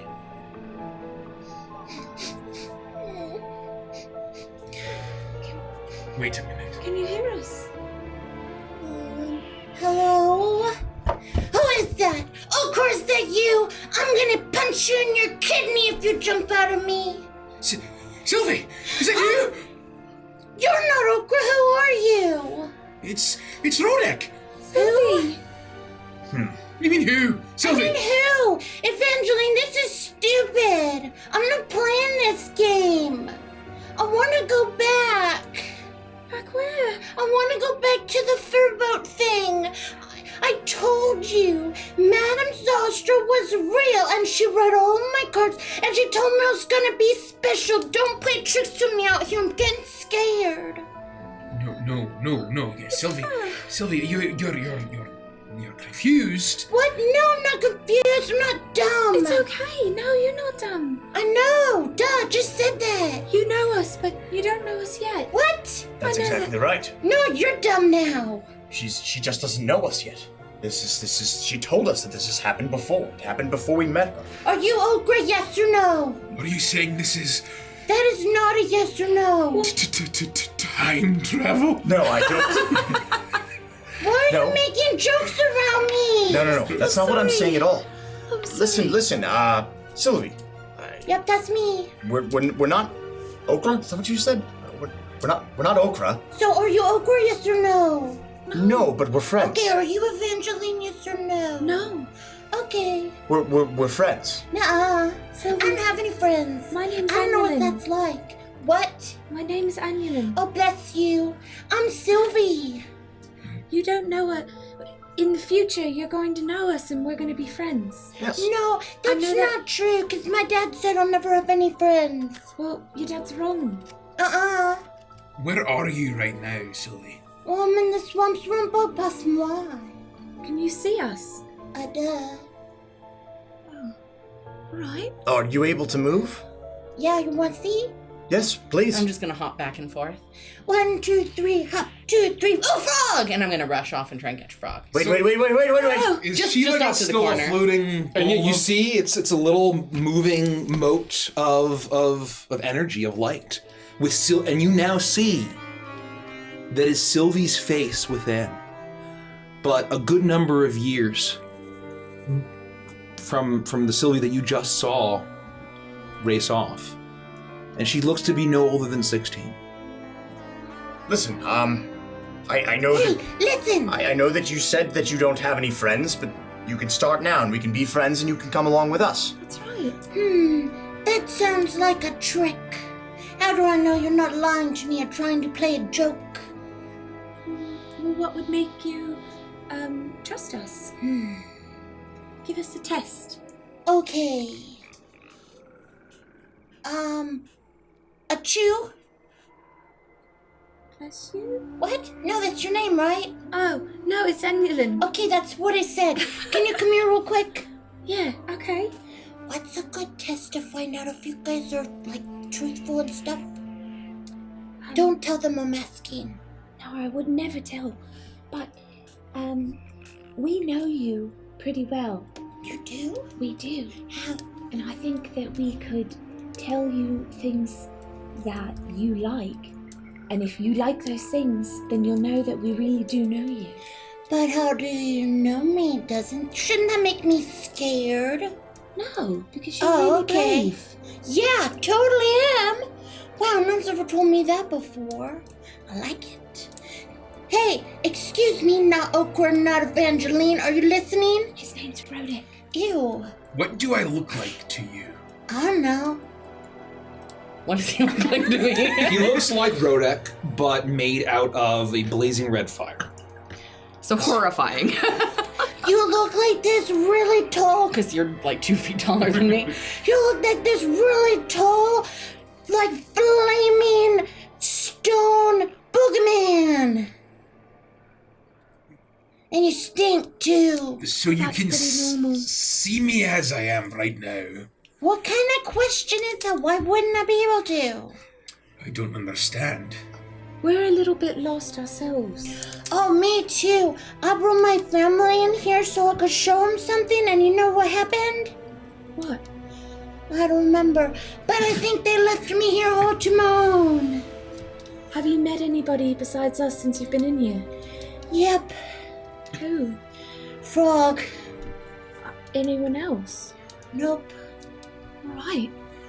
Listen, I think that we can Hey, do a listen. little bit of... I think I can convince you to come along with us. Yeah, I think you probably could too. We know who Madame Zostra is. We No, know, you don't. We know that you're telling the truth, and we know that she No. exists. She's real. Nobody believes anything I say. Why would you? No, we do.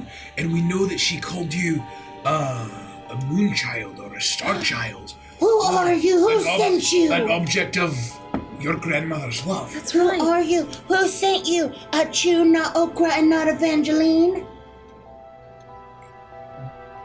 Well, Was it that crotchety old owl that was back there hooting at me? no, but in a roundabout way, Madame Zostra You sent know us. what? I'm sorry. I'm a liar. I met two people. Frog and crotchety old owl that hooted at me when I walked into the bog. Oh, Well, how about this? We're friends. That's all you need to know or worry about. Well, I'm really sad right now. why? Because I just told you my mean old family abandoned me in a bog to die alone.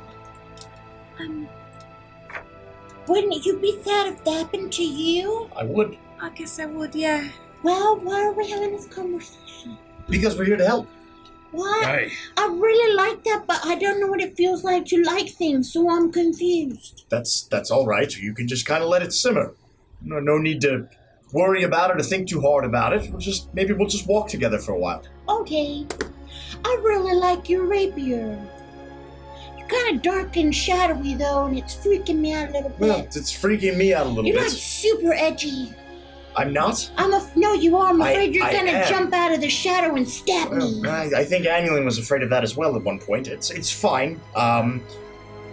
As I'm talking to this Will-O-the-Wisp, I'm going to look on the horizon and see if I see any other lights like this one that we saw from so far away. You look around, and you actually see, now that you know what you're looking for, it's not that difficult to look through the fog, and off in the distance, you see a very similar shade of greenish blue. All right, well, do we bring her along to the next one? What happens if we meet? I don't know, but Maybe she's the first of 7. What are you talking about? 7 what? 7 Sylvies? I don't know yet. How'd you know join my us. name? We told you. We're friends.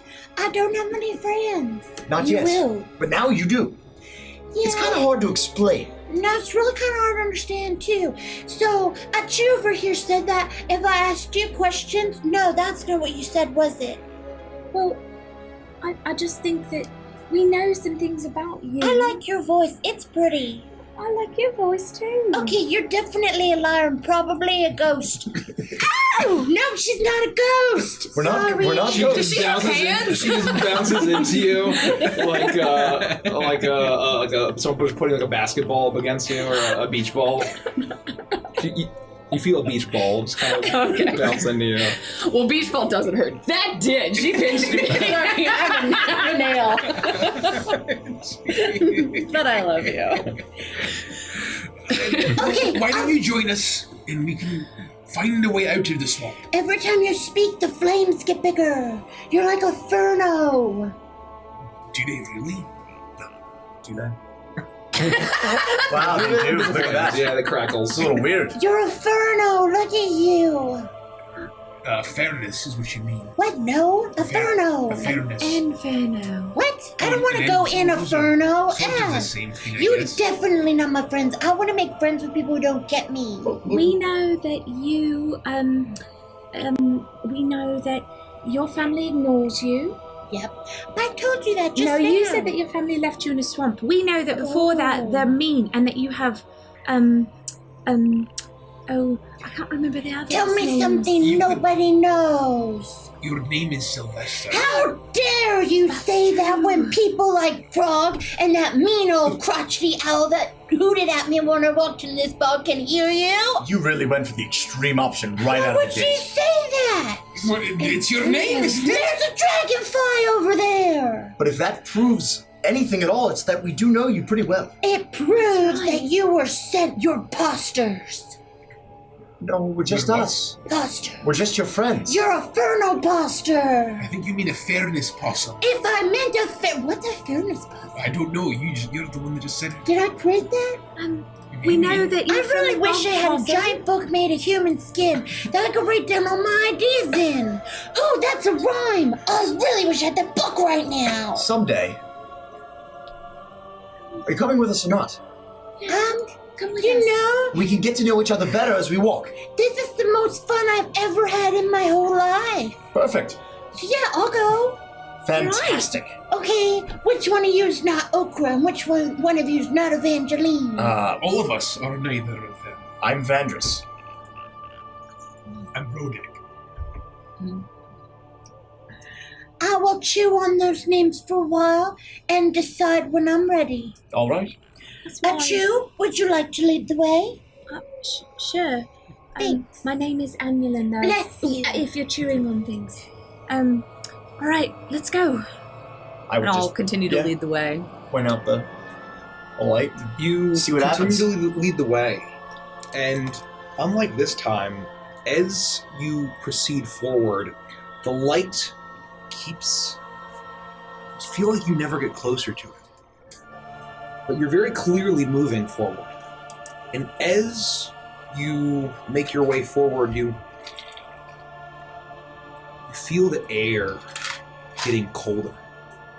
The fog starts to dissipate slightly. You see now the occasional branch and the hanging moss is touched by frost as it gets nippy. You can see your breath as it gets colder and colder. As you now see as the fog starts to dissipate, and though you're in a swamp, you see what looks like a hut besides a snow-covered rock formation, and it's burning. Two bodies are laying smashed to pieces outside. And you see on the right another building caved in, bits of splintered wood and blood smeared across the side of it.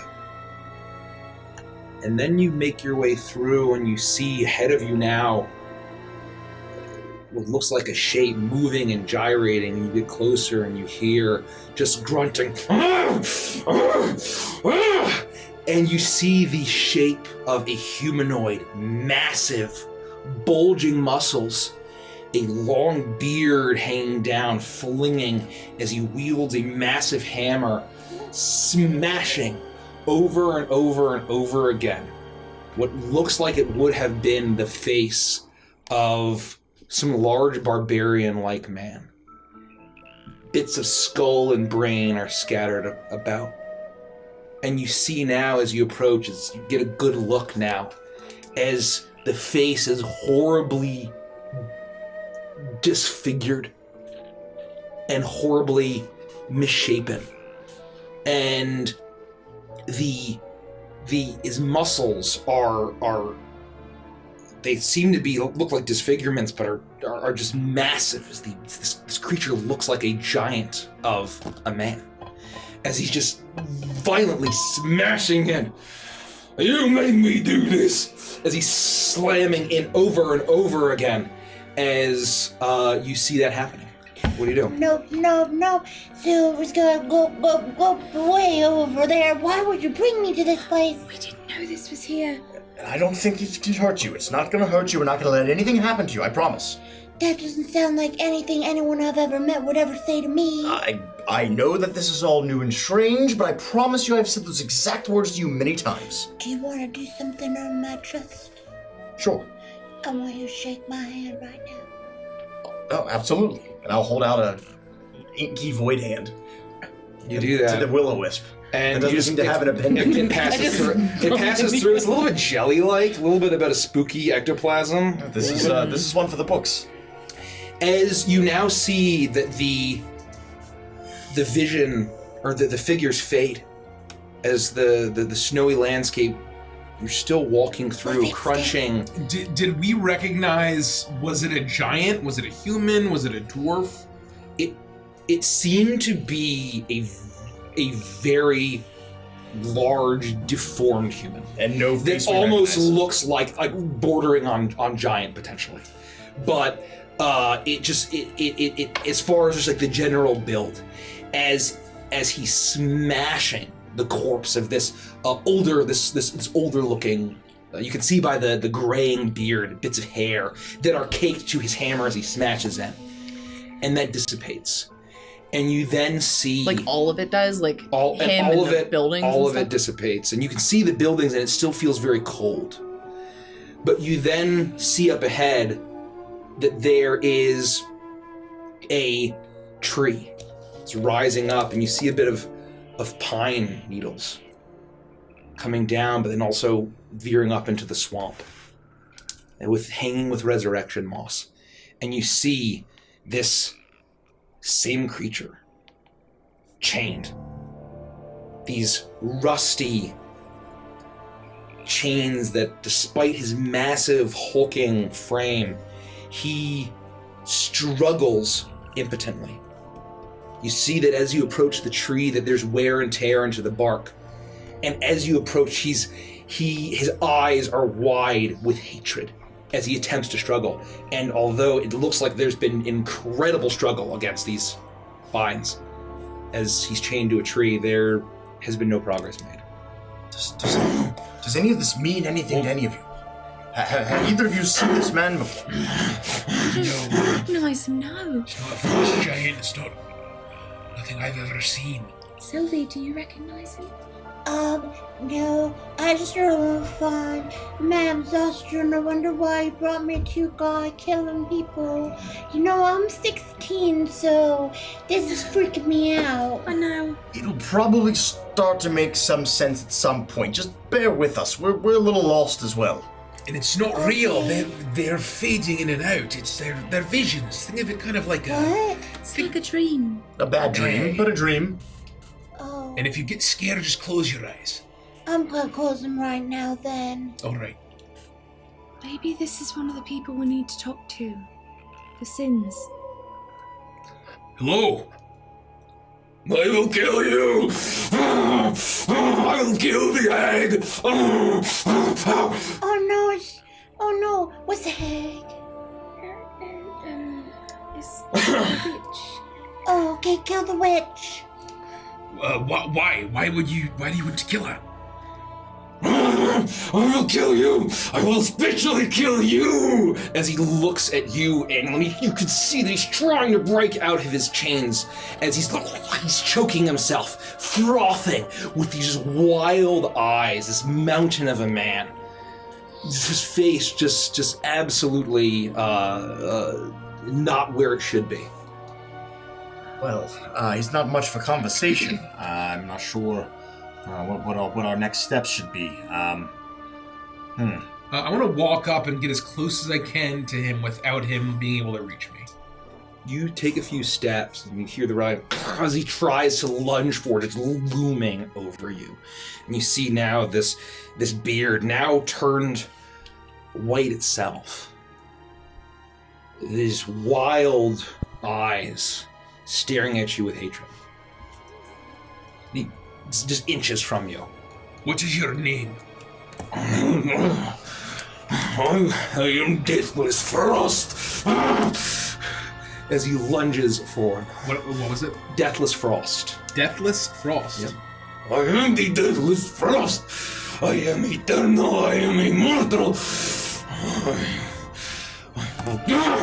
As he attempts to lunge forward. Immortal? Really? You can't die. Do you know where you are currently? I know I want to kill you, and I hate you. I want to kill you. Why? As he attempts to lunge in your direction. I don't even know you. I'm gonna step forward. Excuse me, Mr. Deathless Frost. I know you said that you hate me, but I don't hate you for what it's worth. I know what it's like to be mad all the time. I hope whatever made you upset you feel better about soon, and I'd hug you for one afraid you're gonna smash me into pieces.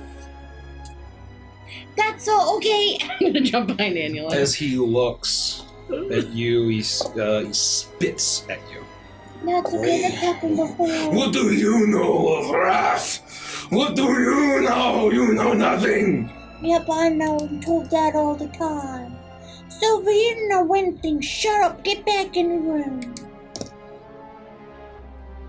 It's okay. I'm going to walk up. I'm going to basically try to reach out and touch him. You reach out and you touch him. And you feel this sweat-covered, just incredible. It's almost like touching stone. As he attempts to thrust forward, you feel him push back and tense up as he struggles against his chains. And Baba Yaga said that there were 7 lost souls. 7 sins, seven souls, 7 trials, and to speak to the sin. 7 souls, 7 trials, 7 sins. So what do we do? We try to calm them down, or we want to make this worse? Let's really dig into the whole wrath thing.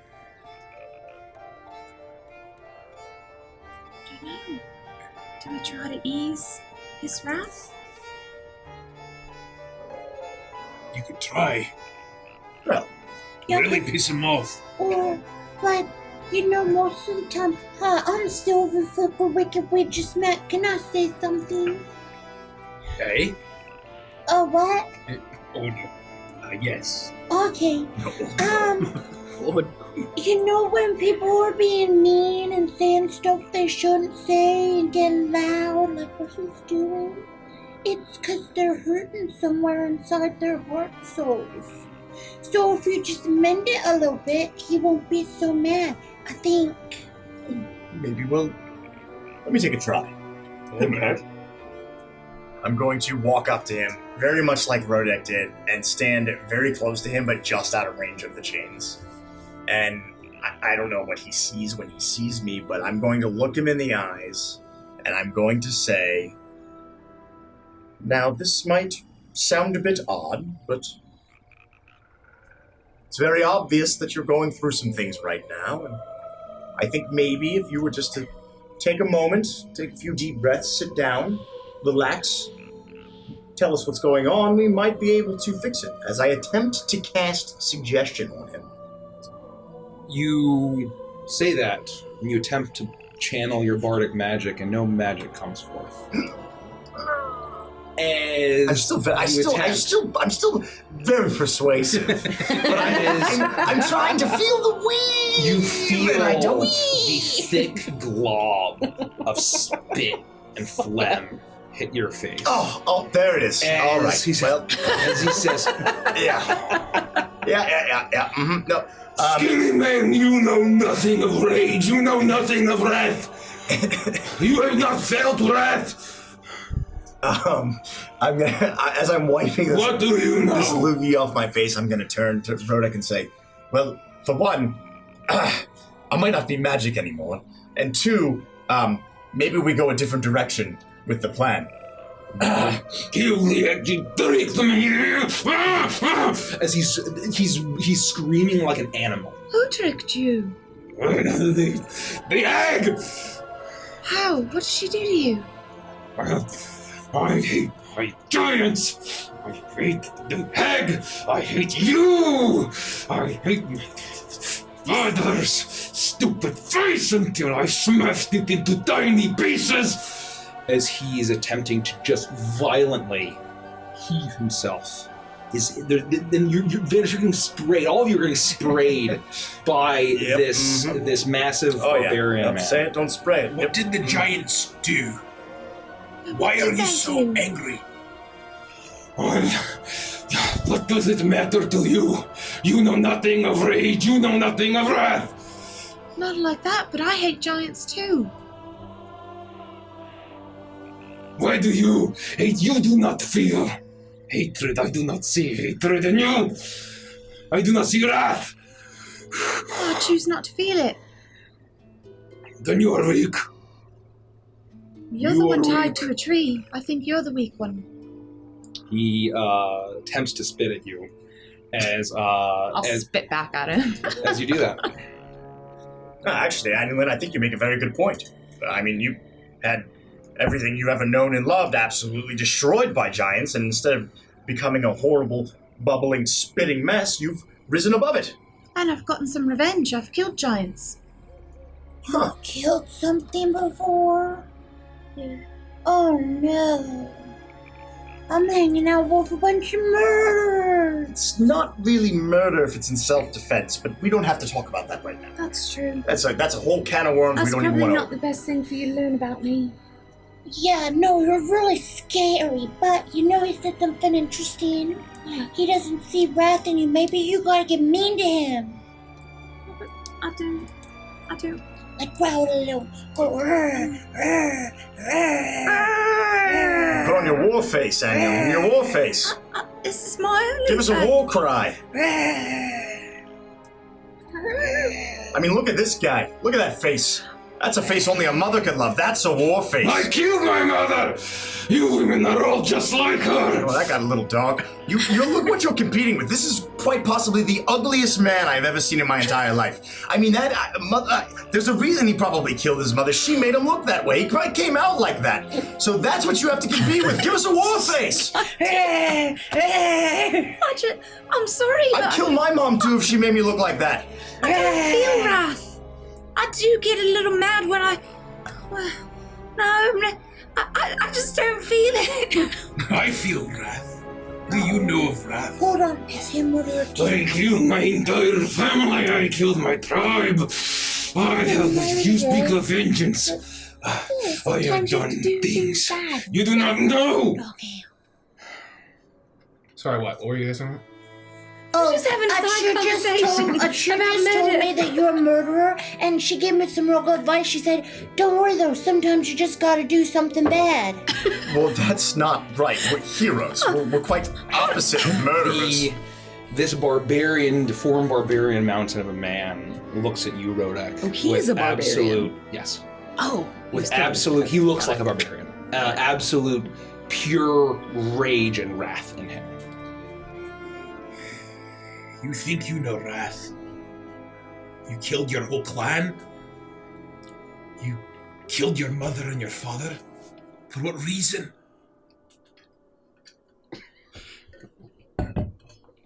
Vengeance. If you hate to ask that, you do not know wrath. He struggles.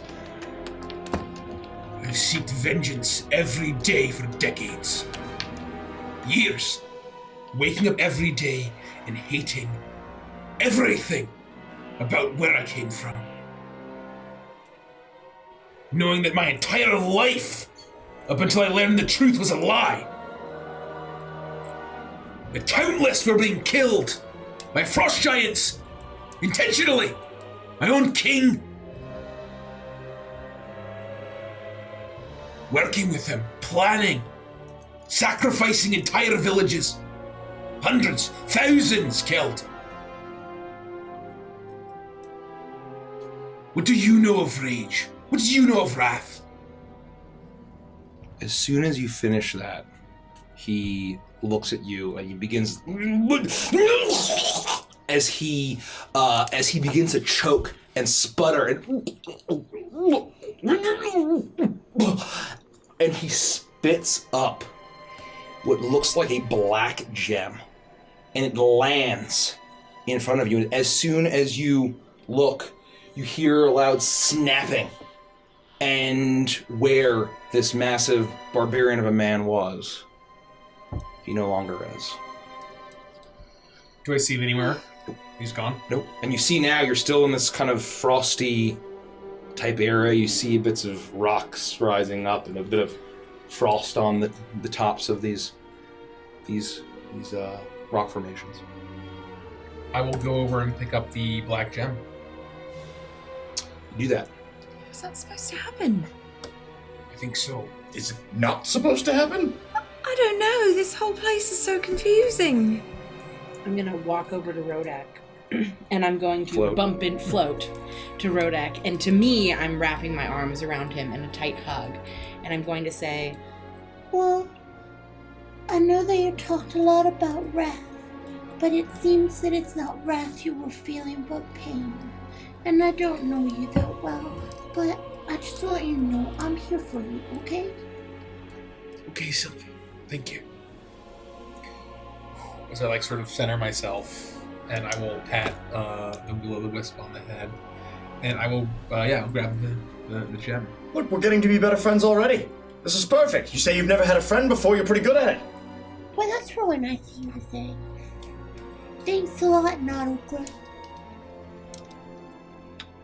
You see now Those names, huh? Yeah, Landris doesn't feel good on my tongue. that ahead is in that same blue light of the fog. So I have the gem with me. You have the gem. Okay. You're having this gem, and it's made out of this just incredibly black, and it's not like a stone. You can see a little bit in it. It's a little bit translucent, but it is a black gemstone. I'll put it in my pocket. Did you get what you needed? I don't know, but I think that was the right thing to do. Can we go for Madame Zoster now? We are on our way. Okay, let's Let's go go. then. We have a few pit stops to make first, but we'll get there. Alright. Well, at least I'm not alone. Yeah, that's right. I'll lead the group towards the next light. You do that. And as you make your way, the air starts to get warmer. You feel that squish of the swampy ground, but the frost is behind you. You feel the soft breeze, smells of wildflowers. You hear the rustling grass of a meadow as the fog once swallowed you again, and then starts to fan out. You see what looks like to be a meadow of tall grass, all stretching out into the fog. As you make your way, but you occasionally see that bit of low-hanging branch. You hear the sound in the swamp around you. But then you see what looks like a field going off, and then the edge of a forest. The edge of the forest is incredibly dark. Gnarled branches. And you see playing in the field is a young woman in a white dress with incredibly fair skin and blonde hair. There's a little baby with her on a blanket, and she's playing with it and giving it toys and you can see that there's a basket beside her with food and a picnic. And you continue to proceed, and you can see as a butterfly flickers over, and you see once again the girl. And the other side, though, you see that she's distracted and bored. And the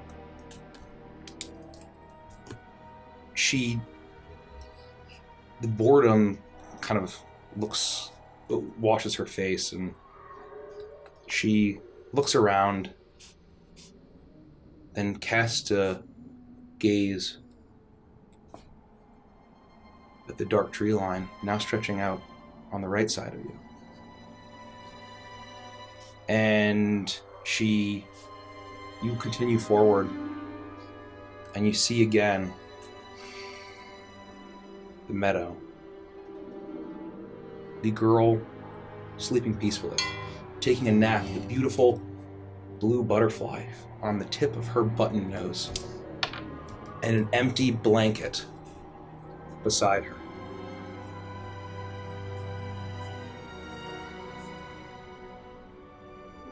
And as you make your way forward, you see now ahead, directly ahead this time, what looks like,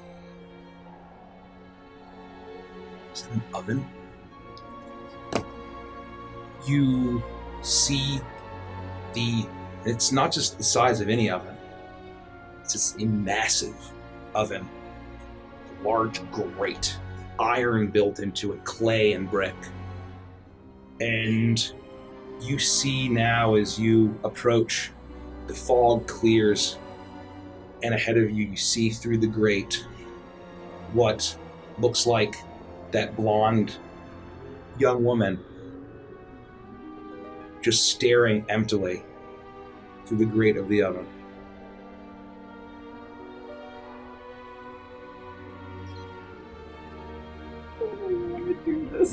Is the oven on? Is it? Yes. There's some slight glow behind her. You can see now that the dress that she has, once beautiful, pristine white, is now covered in soot. Why do you think she would go into that oven? Why are you in the oven?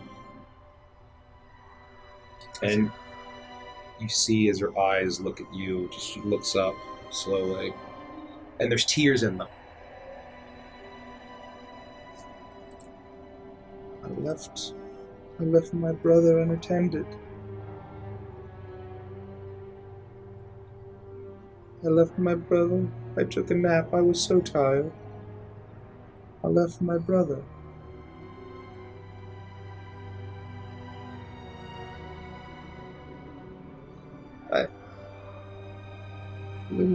Little Nathaniel.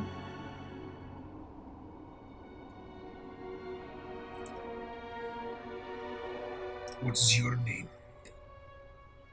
She looks up at you.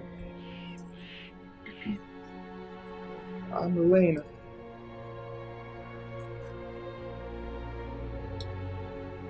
Do you know what happened to your She brother? took him. Who was she? She took him, the woman in the woods. The woman in the woods took him. All because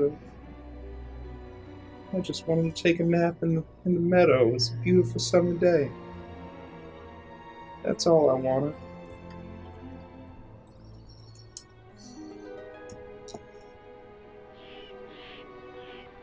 And now you're in an oven. Why? How? Because I saved little Nathaniel. You saved him. I went and I traded. I made a trade. I learned my lesson. So here I am. So he doesn't have to be. I hope he remembers his sister, Elena.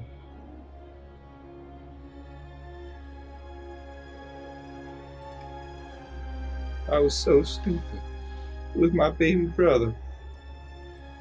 Why couldn't I have been more attentive?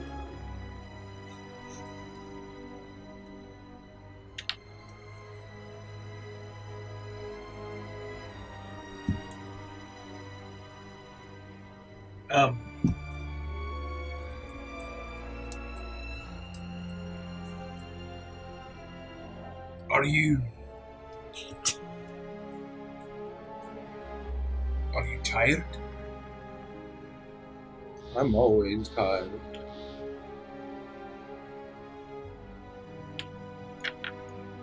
Everybody makes mistakes. I mean, you seem to have found a way to fix yours a little bit. At least in the immediate. That is just because I should have been more careful. Paul was always telling me. He was always telling me that I would never do my chores. I'm always skipping out. My pa used to always tell me that too. Sylvie, what are you doing? Sylvie, clean your room. Sylvie, cook dinner. Sylvie, clean up after Evangeline. And he used to always say, Sylvie, why are you always away with the fairies? Because I was never paying attention, and I'd fall asleep when I wasn't supposed to, and I'd leave and run through the swamp when I wasn't supposed to, and because I was always in places I wasn't supposed to be. That had no ending, just that. Well, it doesn't have an ending yet. What you don't realize is that one day, all of those things aren't going to matter, and you're going to make something of yourself. Yeah, maybe, but you know the difference between you and me? What? You fixed your I never cleaned the room, I never cooked the dinner, I never darned the socks, I never stopped being away with the fairies, but you went and you rescued your brother, so that's different. What bad thing happened to you because of you not doing your chores? Well... Are you not doing anything your ma or pa said? Well, that really depends. Was it that I was doing the bad things, or that they did the bad things to me because I didn't do the things? As soon as you say that, she looks at you and she just hangs her head and closes her eyes for a moment. She thinks it's a blank. And you realize that she's fast asleep. And then suddenly the fog surrounds you. You hear the crumbling of brick. And there's no stove. You can see the meadow and the tree lines around you and behind you. But now ahead, there's just a floating blue light. Is there any gem or anything? Oh no. Did we make a mistake? It couldn't be, right? I don't know. I mean, this was supposed to happen, right? We did it. Sylvie did it. She did it. You did what? She did a good thing. We've passed the vision. The dream. We got through that one. I will say, because you're made of fire, you start to see Rodek through Rodek's fiery clothing that he has, which is not his normal armor. It is a bit of armor, but you can see through as if he's made of pure red flame. You see a bit of a glow, with a very faint blue within the void of the gem in your breast pocket. I don't see that though, right? What? No, you don't see it. You'll see it on Rodek's person, yeah. I guess we screwed it up. Well, I don't know. That gem thing's glowing blue now. Is that something new? It is. You're right. So I just have to ask, is there a deception afoot? In what way? Well, because when you came upon me in my bog, you said you were going to help me find Madame Zostra. Correct. And now every time we get to these really horrific nightmare themes, you keep saying like, oh, we did it. We did this one. Is there a game we're playing I don't know about? Well, if you want to think of it as a game, if that's more pleasant for you, sure. We are working our way to Madame Zostra. What for? What do you want from her? What do we want from her? Do you want her to give you a code reading and tell you that you're special? Not this time. She's done one for you before. We've met her. Okay, let's go. All right. We proceed. You do. And as you make your way through the fog, it swallows you once again. You leave that summer breeze behind. And as you continue, you feel the crisp chill of autumn air. It's unmistakable. And you smell a crackling fire, baked goods, as you see ahead now, rows and rows and rows of freshly harvested fields. As you hear cheering, you hear celebration, you hear the clinking of glasses, as you then hear the crackling and blazing of some massive bonfire. And as you approach, you see on the other side, it's not a bonfire, as you see the center of a ring of dancing halflings, a massive wicker man filled with fruits and crops and all manner of goods.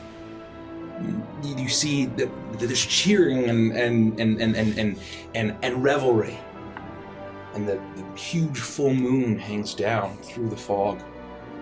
And then you see ahead as you step forward, as you see one particular halfling. Doesn't look that late into the night, but with just this filthy face, wine spilled out all over the table, completely slumped forward, drunk. As that face looks vaguely familiar, something in your memory, as you then see a small farmhouse, looks a bit decrepit, and you hear crying of a baby, as you see shadow cross over the field, and you see a female humanoid figure, ancient and gnarled, climb into the window as revelry surrounds you. You hear the crying, and the crying gets louder and then is soothed as a green hag, the tall pointed hat, climbs back out of the window and lands on a broom and flies off. You continue walking, and you see again that same farmhouse later that night, but the wicker man is embers. The revelry is quieted down. There's only a few more voices. Most of the halflings are passed out drunk that you can see. And you see green hag, long pointed nose, long white hair. Not particularly tall, not particularly wide, but old and ugly. You see the gnarled face of someone you know, and you killed twice, as Mother Mavis brings a beautiful baby halfling back through the window. And you see up ahead a figure, a large figure, and it's moving. It's not a figure, it's more of a mass. As you approach, and you now see that the mass is actually attached. It's in a cauldron of some kind, of huge bubbling cauldron that's lit, and you just see a bulging mass of green flesh, 6 eyes, 6 hands sticking out in various directions, as you see at the base a tortured, withered green face of a green hag that sticks out, that looks so old. And it's just staring. Shut up! What do you do? quit playing D&D forever because this is absolutely horrific.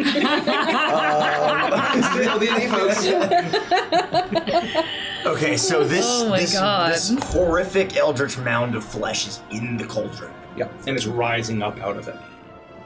Does it remind us of the coven horror that we fought and killed in what's the town? Grisman. Yes, it reminds you of that, but a far more misshapen and an abominable version of it. As you see the face of Mother Mavis, the leader of the Coven of Whispers, as she's just struggling and trying to shout at the other two faces that are somewhere down in the cauldron. But they give no response. What the hell are we supposed to do about this? I mean, we killed them. Several times, one of them. What's happening? This didn't happen. The other stuff happened. Why This did they didn't look that happen. way? I don't know. They're like some horrible amalgamation. Why are you here? I'll ask the writhing horrible now. Why am I here? As the eyes look at you without any sense of recognition.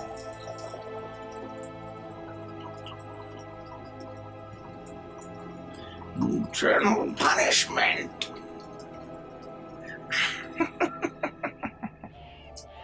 But all I wanted was to learn from the best and be the best. Why shouldn't I? Why shouldn't I listen to the whispers? Why shouldn't I want what she wants?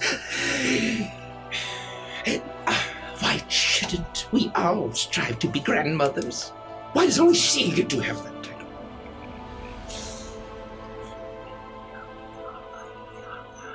Who's punishing you? You are a very stupid boy. That's To not ask very that nice. question. Why is that a stupid question? What if I already know the answer? I'll give you some advice, boy. Don't betray a hag.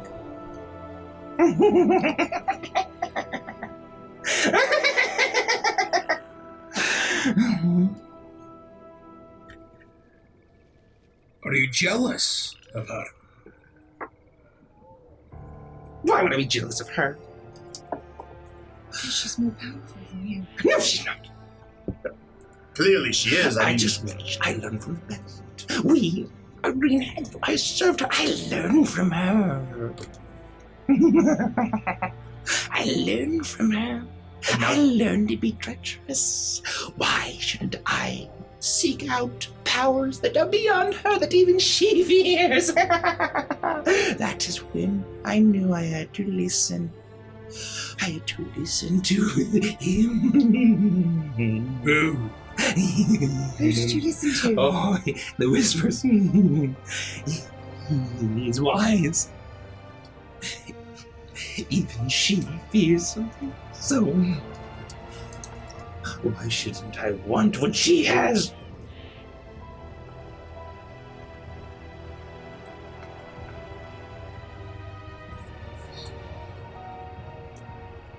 Why shouldn't I listen?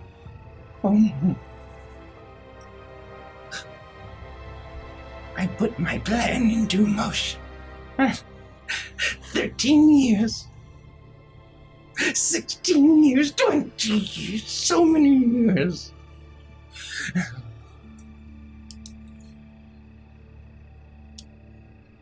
Who is he?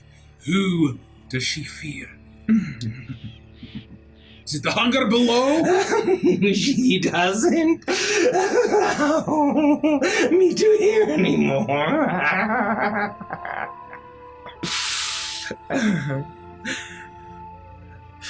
I would not have even tried if she did not flaunt how powerful she is, How she is the grandmother of all hags. We don't have to hear it. We know. Shut up!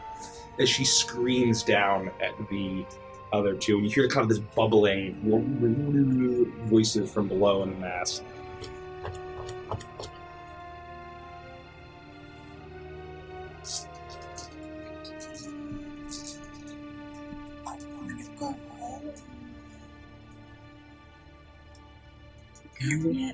You wanted power. That's what you envied. I shouldn't want her power. She wouldn't give it to me. Have you ever thought about the people that want what you have? Those that are weaker than you. They're in the bottom of this cauldron. Look where that got them. Look where it got me.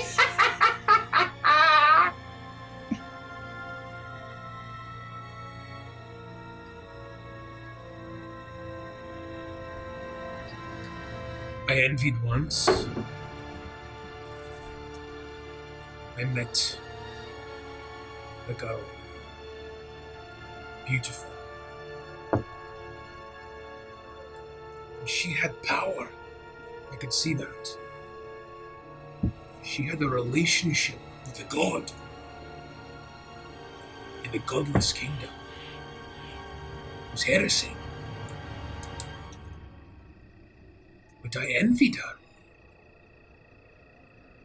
To have the warm glow, the confidence, the constant companionship of a god. Who wouldn't want that? Who wouldn't want the comfort and the peace of mind to know that the Allfather, the Soul Forger, looked over you at every moment? And I envied her. I needed to know more. And I knew her, and I got to know her, and I loved her. And I tried to learn, but when they found out that she had a god, through envy or otherwise, her and all of her people were killed. And I hid. No one knew that I dabbled, that I did things to worship, because I was jealous, because I wanted what she had. I was too afraid to share their fate. And I don't envy anymore, because I have what she had. I have more now than what she ever had. And I wonder why today I managed to avoid her fate. Even now.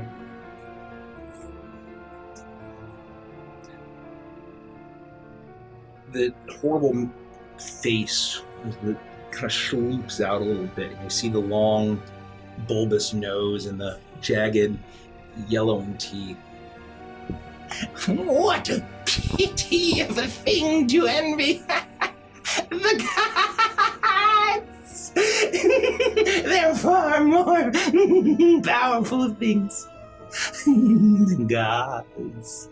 And then immediately, the cauldron kind of bubbles and the entire mass spurts and falls back into the cauldron, and the fog engulfs you. Somewhere Iris hacks up a hairball. And that happens. As you see ahead, you hear the cracking and moving of iron and splashing of something.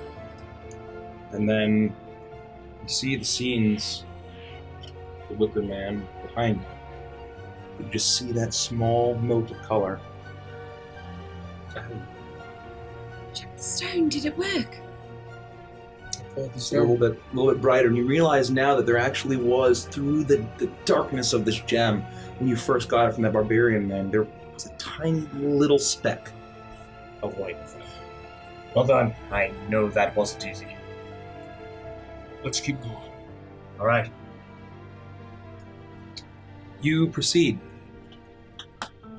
And cool autumn air is replaced by warmer, much warmer, damp air. Then you hear music.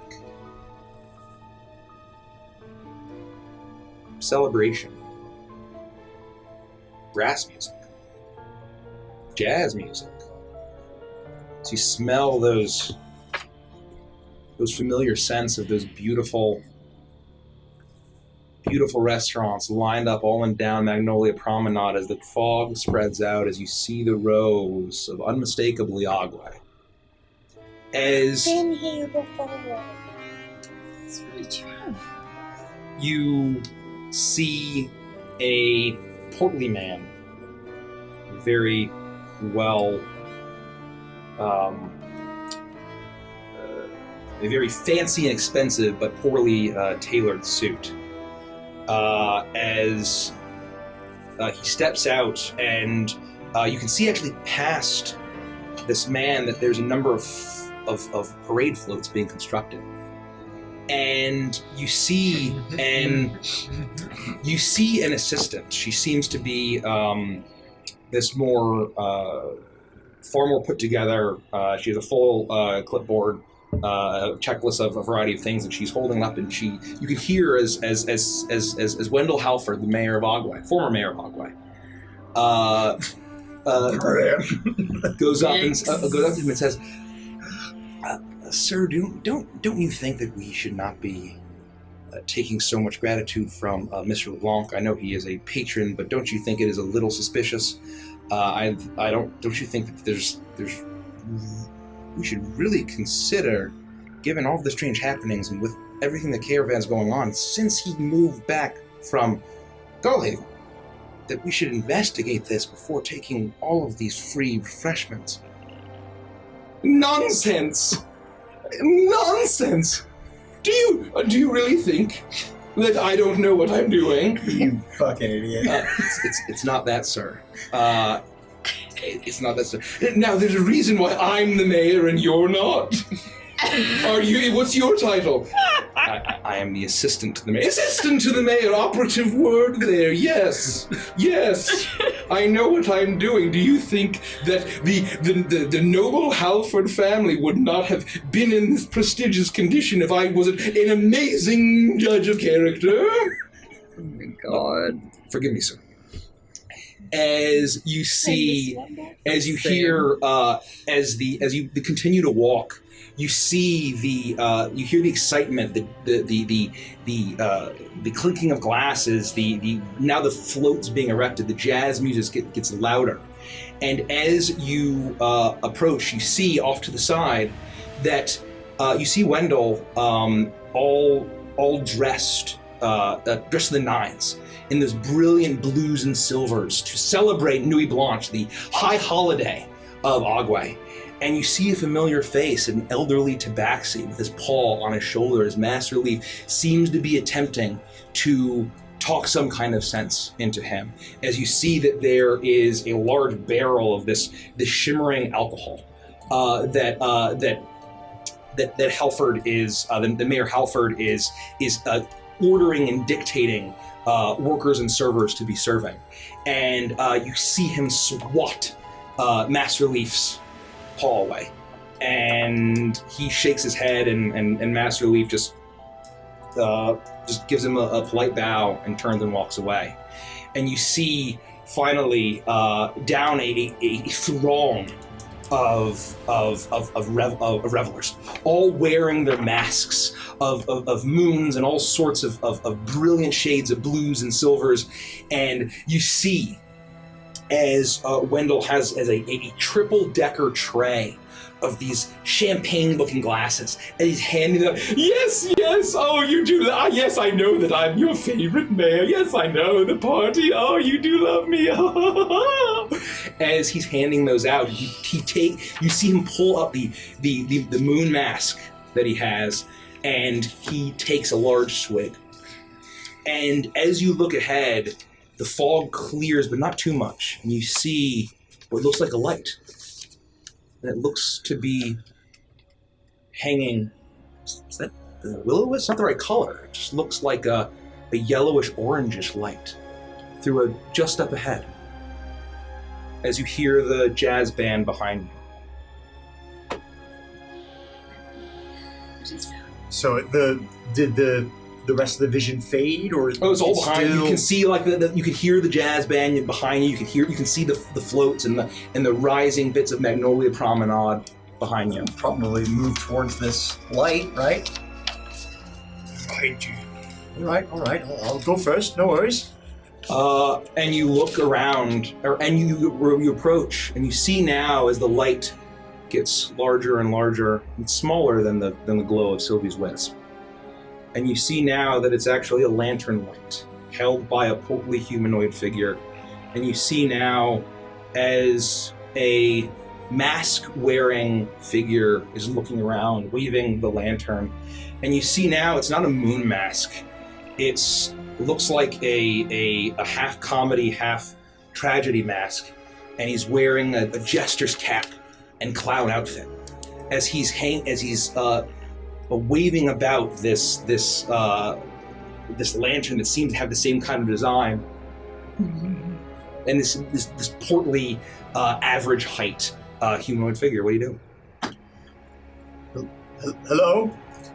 Yes, hello. Oh boy. All right. Well, I recognize that voice anywhere, and seeing as stupidity isn't a cardinal sin, then I don't really know what for him it should be considered. I seem to have been lost in the evening. I know the fog rolls in from the sea into the bayou when the evening falls, but this is, I don't know where I am. Hi, my name's Sylvia Quick. Who are you? My name is Wendell Halford of the venerable Halford household. There it is. It's really nice to meet you, Wendell. Why are you out here so far away?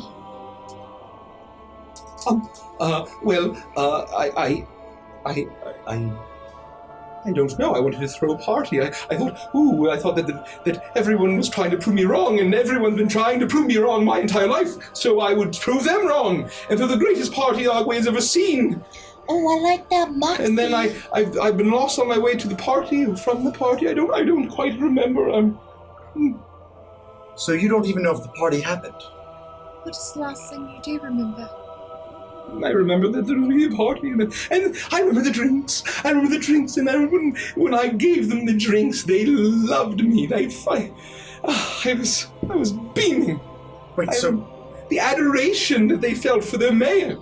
So I'll be re-elected for sure. So just that I understand, you thought that just by throwing a simple party that all of these people would just suddenly like you.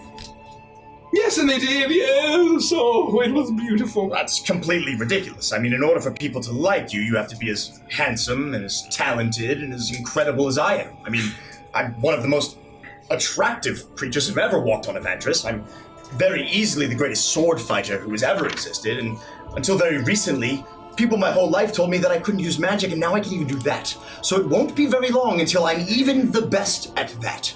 You never stood a chance. As soon as you finish that, he turns and you see as he just the Harlequin hat and mask faces you, and you see a split down the middle of the mask, and it cracks, and you see where there would have been Wendell's face is just the sucked out soul of Wendell as with the best what have I done? As the fog swallows him and the lantern as it just immediately blinks out. Goodbye, Spindle. Well, that was stupid. We didn't even do anything.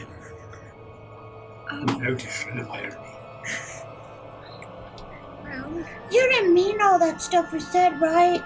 About what? About how to make friends. About how to make friends? Yeah. Oh, I mean, you just have to be yourself. That's all. That's not what you told him. That's exactly what I told him. I can't do any of the things that you said you could do. Right, you can do other things. I mean, that's the point. Okay. Is the gem brighter? Yes. I'm not so sure we're on the same page right now, but we can always revisit this Yeah, later. no, I agree with. Well done, lad. We're on our way. And I'll walk in front of Vandris. Maybe we can come back to this later on and have a chat. Of course. Lead the way, Rodek. And then I'll go to the next light that we see.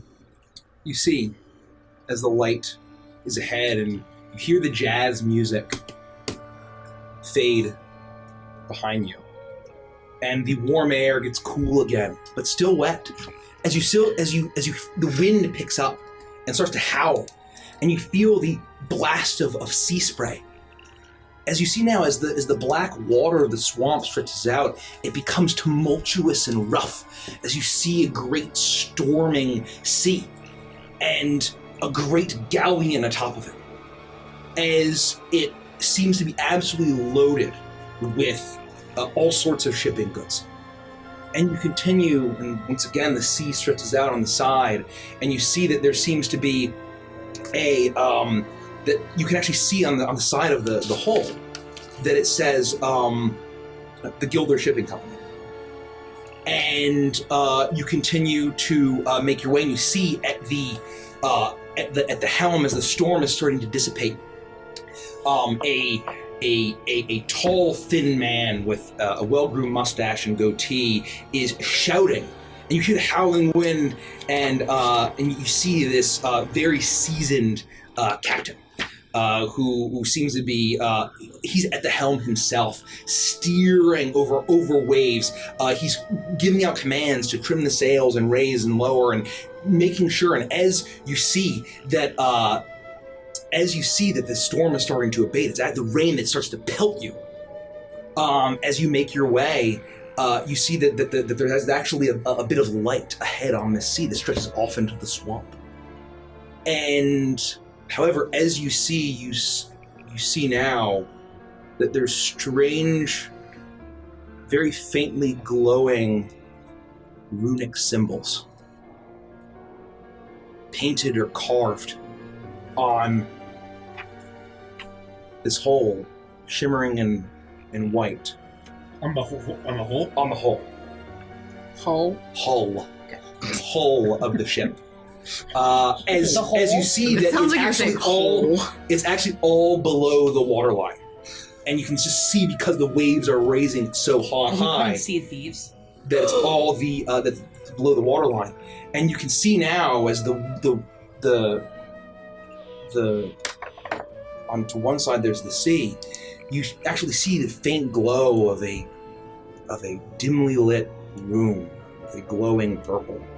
And you see a lavish plush bed, 4-poster bed, and you see beneath the covers rustling and turning. And you hear cries of passion. Oh boy. On one side, and you hear a feminine voice. I'm not going to do it. I don't want that fucking shit clipped. But you hear a voice scream out, "Oh, Alphonse." And the shriek is so loud that you then hear shrieking, wailing on the other side. You then continue forward, and you see on the sea as all of these horrific ghost-like figures rise up from the sea. As the ship is splintered apart, the crew is absolutely necrotized. And Vantage, this looks very familiar. As you see the exact same magic that had killed Hissy fuck. erupt and kill the entire crew on the ship. And you then see ahead, finally, what looks like two lovers embracing, but it's shrouded through the fog. And as you approach, you get closer and closer now, and you see where there's two humanoid figures. One seems to be made of marble, perfectly sculpted, Adonis-like figure with absolute perfect muscles, completely embracing a woman in what looks like a black widow's bustle dress, and seems to be very normal, except where the top half of her head would be. No eyes, no nose, just a ruined, splattered mess. Flesh hanging down, skull sticking up, a bit of brain still in the skull. You see a bit of spine as this female shape seems to be completely encased. And you see now the face of this statue seems to be an absolute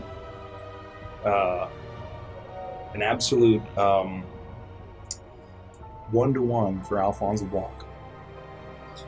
Now, Vanders, I'm telling you, he ejaculated so hard he sent an entire ship into the ghost stream. I told you. You knew this stuff and you were cool. You should know this. You don't have a job like I do.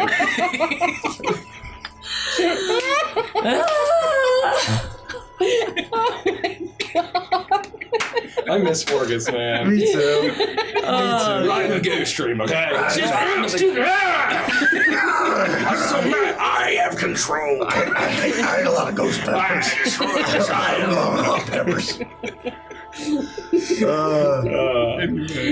Back in the character. So the statue, the marble portion is Alphonse. Is the She's like flesh. The Gilder She's person flesh. is not a part of the She's statue. flesh and like Yes. yeah, gross. Yeah, And okay. she still has a mouth. But the nose and the head is all just gone. So we recognize her as Laudna Gilder. Yes. Whose head Master Vader exploded. and Commander.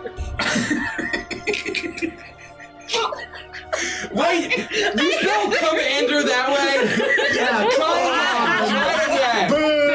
Come on. You had it. So close. So close. it was right there. It was a softball pitch. You see I that. accept it exactly as it is. Oh god.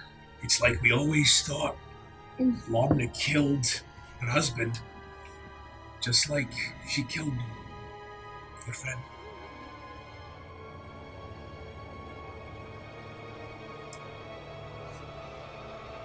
Well, I don't think there'll be much use on this one. Yeah, I'm 16, so I want to go home. Sylvie, we all want to go home. This is getting a little too real for all of us. I mean, Yep. who do we even speak to? There's nobody here. Hello? Hello, is anyone here? You see as you hear a breath. Oh, no. I'm sorry, I'm a little bit hard of hearing. I only have one half of half my ear. Half. I severely regret asking if there was anyone here. Yeah. So what is this? Your final resting place? Is this? To feel his touch again. But to have it be... It's just as cold as I remember it. I want But some just two as one frogs fucking embrace. once. Ah. And you see her try to squirm and try to face him. You realize that he's embracing her from behind. And she's trying to face. And it's a statue. It's a statue. What kind of layer of hell is this? Holy fuck. This is your punishment for what you did. You understand that? I don't remember what I did. I remember what he could do. I remember. You wouldn't know. You wouldn't know. You don't remember killing your husband, his entire crew. Oh, that's nothing. I would have done and did so much worse. Don't you care that You weren't there. You don't judge me. It's easy to judge, but you didn't know him like I did. you destroyed yourself? There's nothing left of you. Don't you care? What I got to experience. Can someone just tell a dirty story so we can get out of this place, please? I told her I saw two frogs fucking once and she didn't stop, so someone else has got to do it. All right. We're all thinking it. I'm just gonna say it. I fucked a chicken. I was in the Shadowfell, and we were all drinking a lot, and things were getting a little rowdy. really quickly. Although I want to go on record as saying she wasn't a chicken when I fucked her. She was still a death loa, and she rocked my world.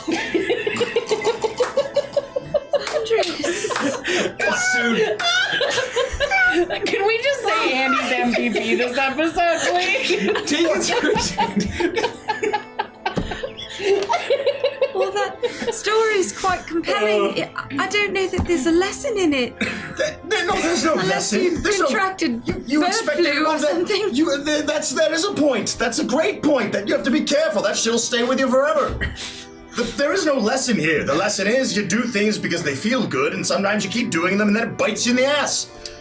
After they bite you on the ass. Who needs parents when you can have friends like you guys teach more strong lessons? It's not the best lesson for a young lady like you to be learning. Do bad things, okay? As soon as you say bite you on the okay? ass, you hear her voice, you see her bite her lower lip. It's just, oh, give me more details. Oh no! And you see the hand pull her into the fog as she disappears, as the fog swallows her. And you see the blue light ahead. The gem continues. Give me 1 moment. 10 seconds. Please pee with your closed. What an absolutely uncomfortable experience. What? What was uncomfortable? Just to kind of level set what we're doing, these are trials. We have to show these souls that we're also capable of sin. Oh, Madam please. Zostra saying you're on a spiritual mission. I think so. What's interesting to me is, well, we have a lot to talk about here. A lot of things we might need to, never mention again. Well, I'll help you on your spiritual mission, and I hope you get what you want. You've been more help than you realize. I hope I get what we want too. You continue forward. And the storm and that gaudily lit room disappear behind you. The fog swallows. You make your way through the swamp. You hear the cry of a whippoorwill. As you see to the side now, as you see the air feels temperate. And you hear the running of water. Still. Oh no, I wanted to raise my hand for a question. Oh yeah. What does the cry of a whippoorwill sound like? I'm not going to do that Oh, woo, on stream because I don't want to be woo, clipped. Like that. Thanks for asking, Rodek. So, as you approach, you hear the still water now rippling faster and faster. Now it's running. You hear the rushing of a river, and you see now a great river running through a temperate plain and a city. Great city built up along the banks of this river. The architecture, though, it's not Agwe, it's not like anything you've seen before. Well, there's something that reminds you of the architecture slightly. Those ruins that you first explored in the Viridian Hills with Professor Triton Azram seems to be similar to that. You see great buildings rising up. And you see now that there's bronze dragonborn. You hear the hustle and bustle of a city, a prosperous city. Great universities, great markets, great prosperity. You see hard work.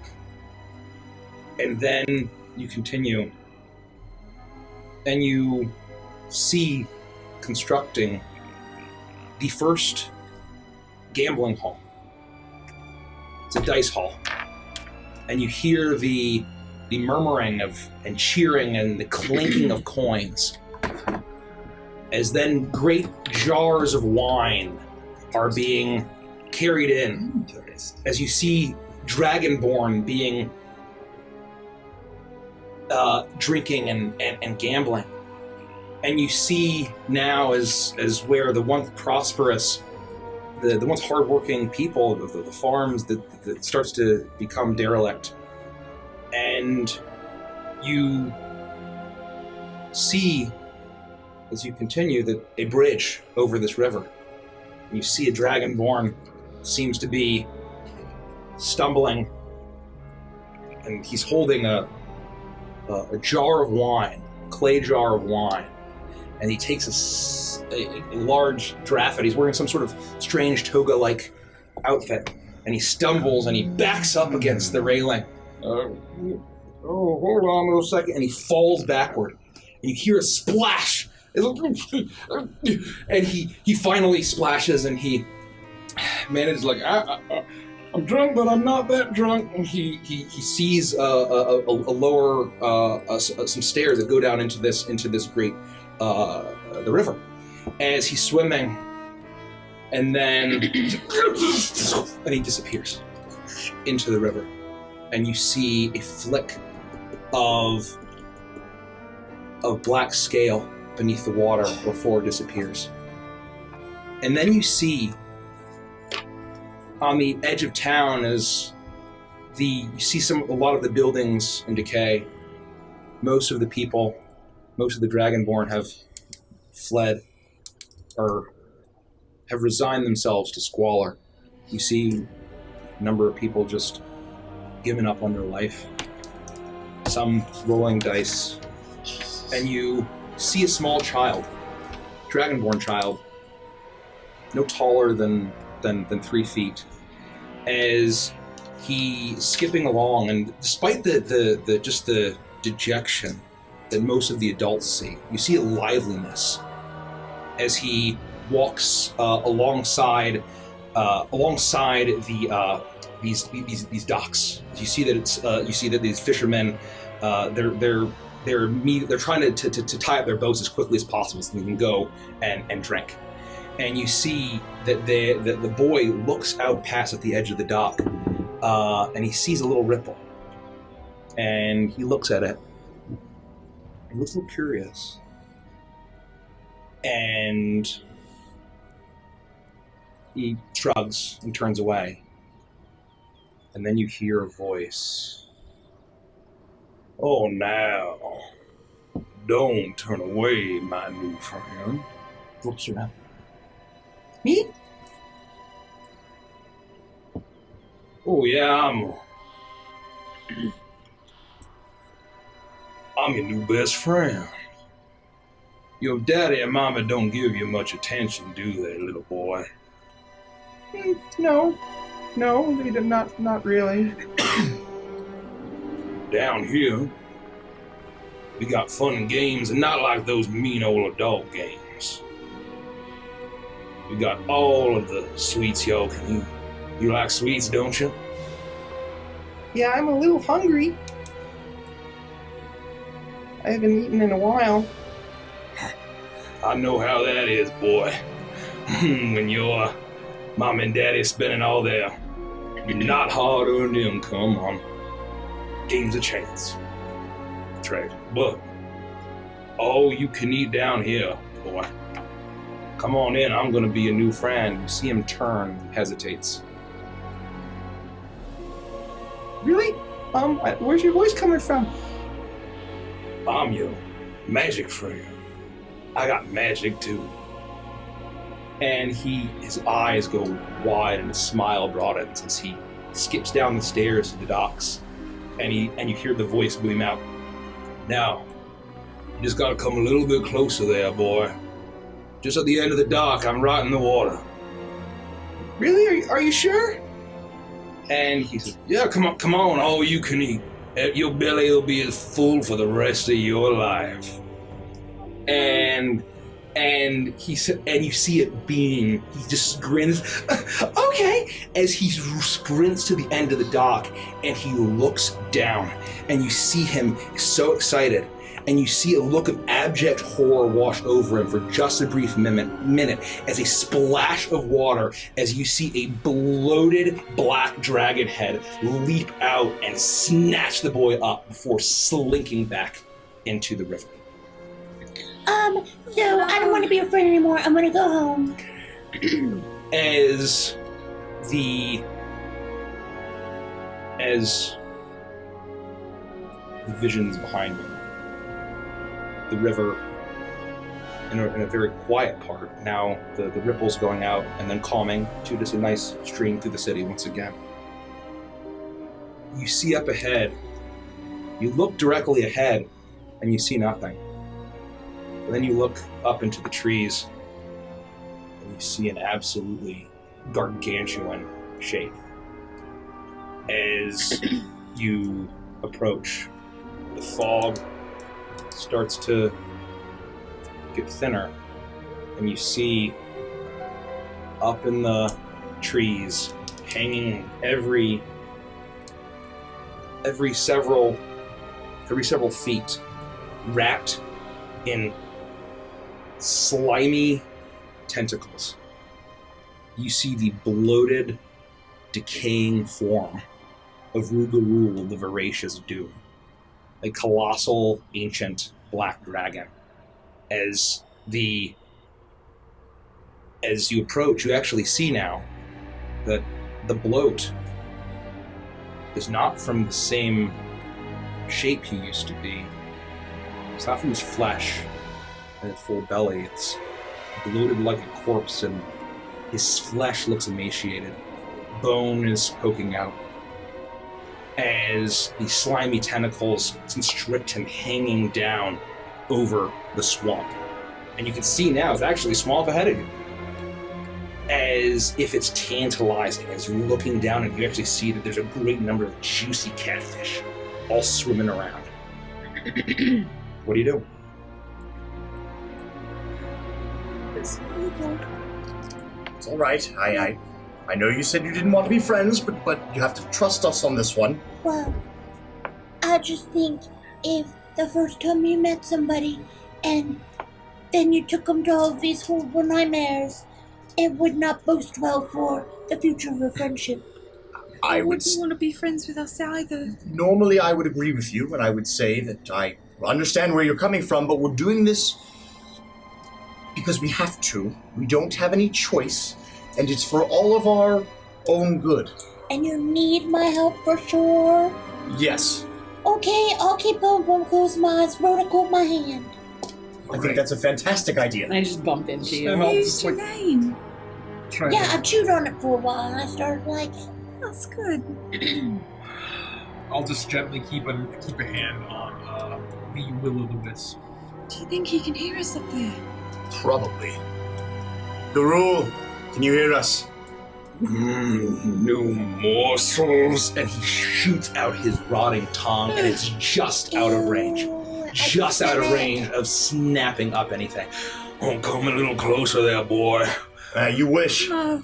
I got everything you want up here. You want women? I got women. You want games? I got games. You want money? You want power? You want drink? I got whatever you need. Just come a little closer here, boy. We don't Come want a little anything that closer. you have. Nothing up You there. girl, what do you want? You want love? You want affection? You want beauty? I got all of that. Let's just make a little deal. Come a little closer here. I don't Climb want that tree. anything. Climb that tree, girl! As he shakes around, you see that the bugs are skittering out of parts of his flesh. Don't you see that you've destroyed yourself? Well, this is clearly his punishment. It's a fitting punishment. Absolutely. He will starve forever. He will truly be the eternal hunger. The voracious doom. He's stuck in those trees. He can't get the catfish. Do you have any remorse now for what you did? For your entire life? Boy, don't you talk to me about remorse. Don't you talk to me about my sin. I deal in sin. I lived in sin. I lived and I died by it, and who can say the same? That they lived how they died on their terms. I don't care. The only regret I have is I didn't have a fuller belly when I did. You should be ashamed of yourself. I've felt hunger, and I've wanted for things, and I've paid the price, and I've learned my lesson, and I won't ever be like you. Fat and bloated and decaying in a tree. It's disgusting. Tell me, girl. I was out in the woods, and it was such a beautiful day, and I was right in the middle of summer, and I was picking berries, and snacking on berries as I went. They were so ripe and juicy, and I know I was supposed to be taking them back to the house, but I couldn't help it. I stayed out for an hour more, 2 hours, 3 hours, just trying everything I picked. And I finally went home. There wasn't anything left. My home was gone. I'd been out there eating my fill, eating more than my fill, while the rest of my town burned to the ground. I lost my family and everyone I knew in my home. Just to fill my belly, like you wanted to, like you did. Berries. You think you can fill a belly on berries? Girl, you're about as sharp as a smoked Gouda. As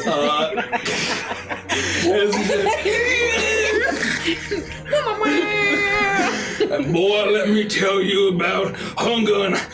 But actually, I could go for a berry now. Girl, you got a berry? Bring me a berry up here, girl! As the tentacles wriggle and constrict, and he gets pulled away as the catfish shrink down as the fog completely consumes all of you. So badass.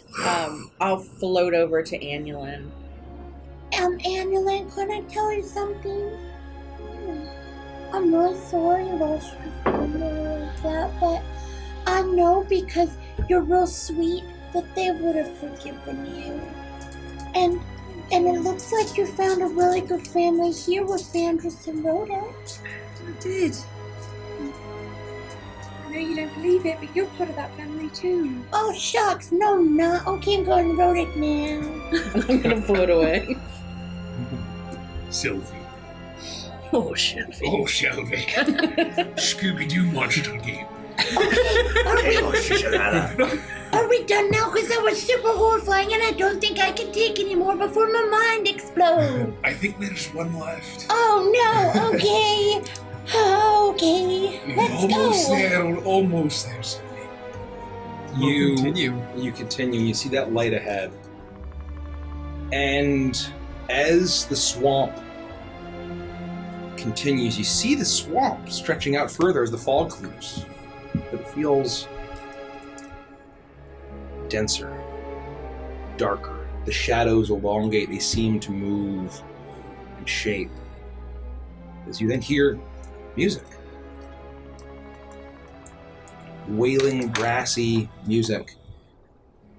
As you see a great party of swamp creatures with masks partying in a city on stilts.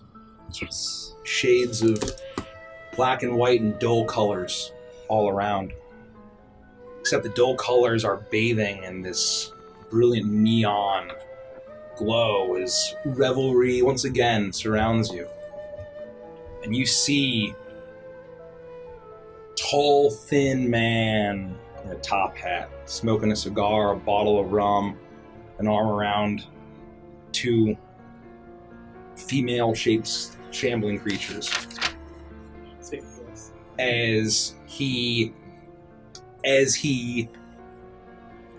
laughs and dances and sings. And you see up ahead, a large voodoo moon made out of glowing color. And you've seen this before. You are witnessing Gede, the Mire of Mystair, the dark domain. You had been not that long ago. You then see another scene of this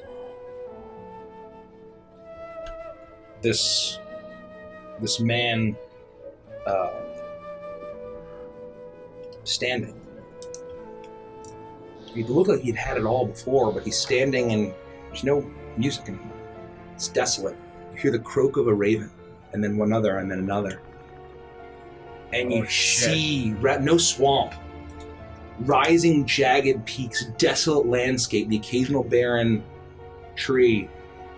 And you see at the very edge of this great ring of jagged slate-colored stone, a massive fortress shrouded in shadow. It's hard to make out the actual silhouette, but what you can see is the crown of ravens, thousands of them. Crows flying, swarming overhead, flying out in every direction. And you see this skull-faced man look up. And the grin, the eternal grin on his face, it's gone. He narrows his eyes. And he turns away and disappears in the shadow. You then see ahead. You expect a figure. And as you approach, there's nothing. There's nothing. So you get closer, there's no figure. You look up. Nope. You look down. There's no dragon. There's no giant flesh abomination. And as you approach, you actually see something small on the ground. As you see a rum bottle just sticking in the muck of the swamp. You see a worn label, skull with a top hat on it, port. What do you do? Oh, no, we were there, we were in G'day, we could have stayed. Oh, it could have been lovely. Why? Just visions, lad. We weren't there. Yeah, that's what you keep telling me, so I'm getting mixed signals. It would have been fun, it would have been a nice, light-hearted vision, it didn't have to be something so serious. And now we're here, and I bend down and I pick up the rum bottle. We're here with this damn bottle, and it's got somebody's damn face on it. And you see now, as you look at the rum bottle, the rum is full, but you see as you swirl it around that there's a bit of shadow that moves around, and you see the tall, thin silhouette, the Shadow Man. Baron Samedi's form as only you knew it until you faced him right before he got devoured by Rugarul. And you see now that in his silhouette, there are almost comedic-like chomp marks out of several places. As he holds up the silhouette of the cigar, and it is smashed and unlit, as he holds up a bottle and tips it over, and no silhouette of liquid comes out. And he says, "Don't even bother."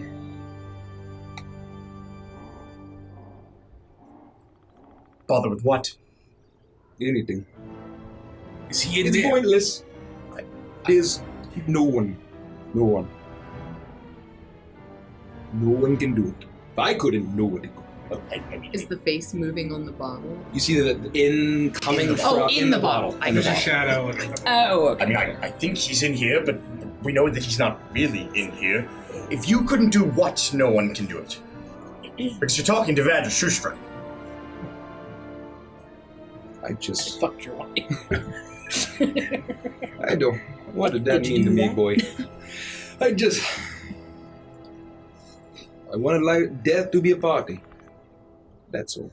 Well, from our time in G'day, it certainly seemed like it. Not enough, brother. Not enough.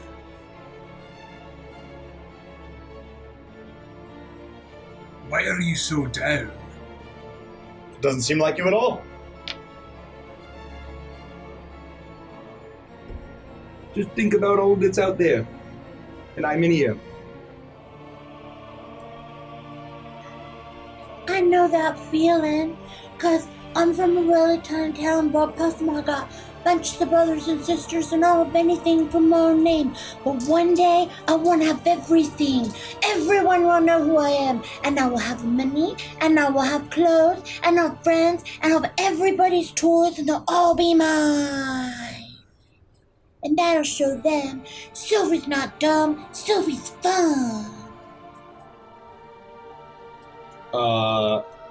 You see the dejected Shadow Man kind of slump forward, and the top hat kind of slides forward on his head.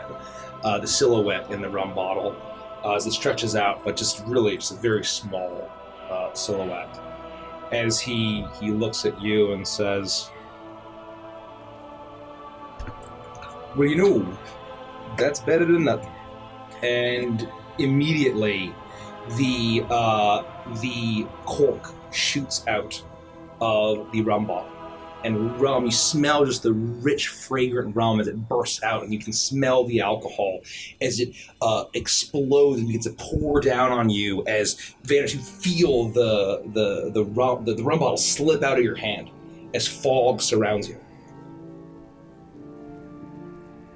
And you see the light ahead, and it seems so much closer than before. And now the gem, it's still black, but there is the heart of a glowing shade of blue within.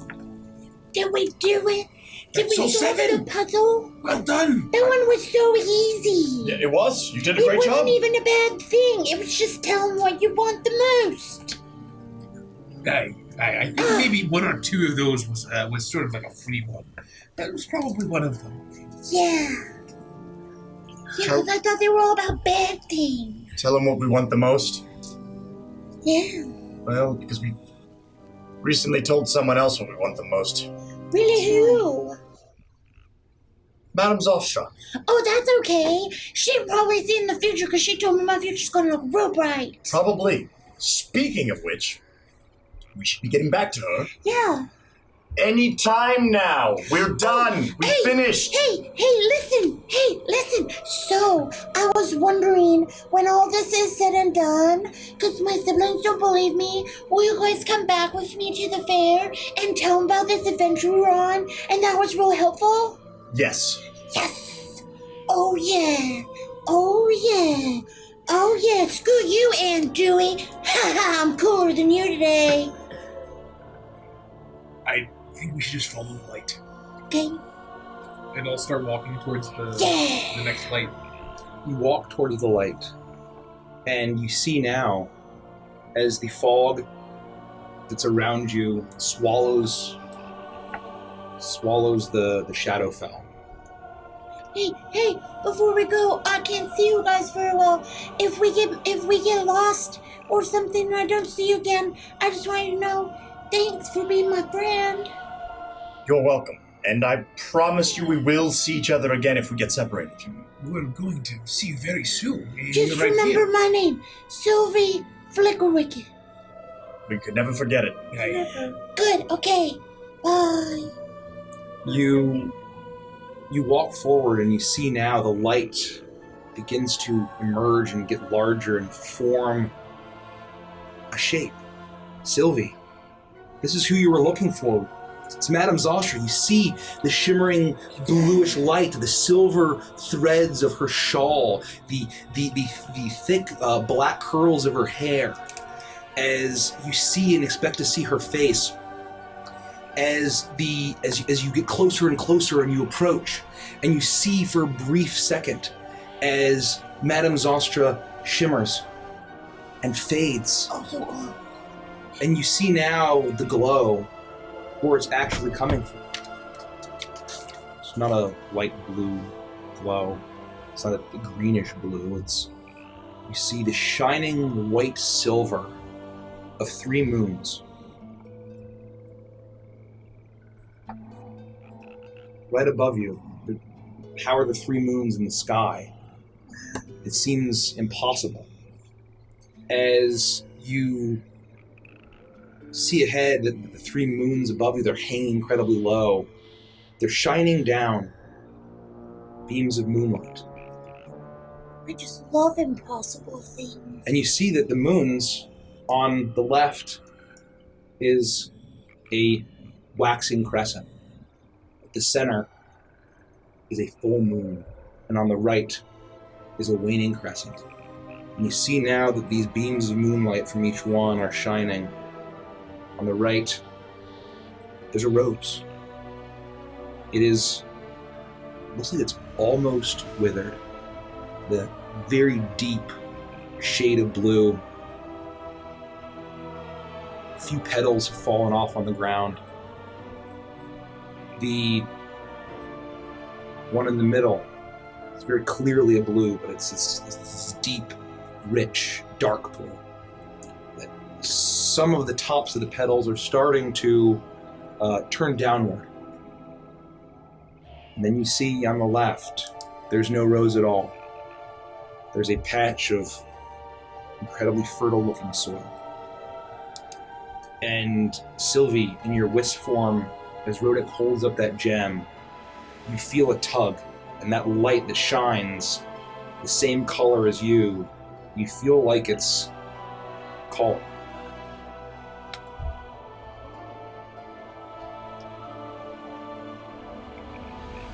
I'm supposed to do something.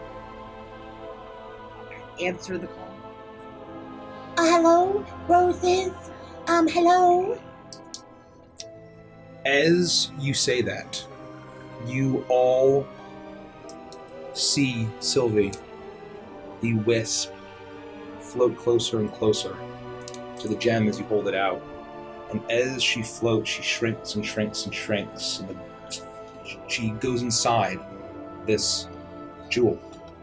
And it glows even more brightly and brilliantly. And the shade of blue now is the same shade as the petals of that rose that had gone in that potion that Baba Yaga had consumed. Sylvie?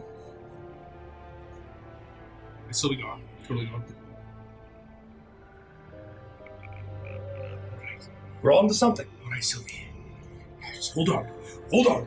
And I'm going to run to the plot on the left. You do that? And I am going to, very gently, with one hand, I'm going to scoop. It's very easy to scoop. Even though you're this blazing red fire dwarf, you are able to scoop out a good little pit there. She said we were going to grow you, so we are. And I'm going to place the gem into the soil, and then. How do you know? How do you know this is what we're supposed to do? I don't know, but it feels right. So we're going to try. All right. As soon as you do that, you step back and you cover it. As the gem is fully buried, you see a beam of blue light shoot up to the waxing crescent moon. As it shoots down, and you see this tiny bit of disturbance in the soil, and you see a flower rise, thorns poke out of its stem. You see leaves jut out, and then a bud, light blue bud, that then blooms into a beautiful, pristine, brilliant blue rose. And immediately the waxing crescent shines with that same color and completely blinds all of you. And your consciousness goes away, banishing the fog. And suddenly, your consciousness returns to you.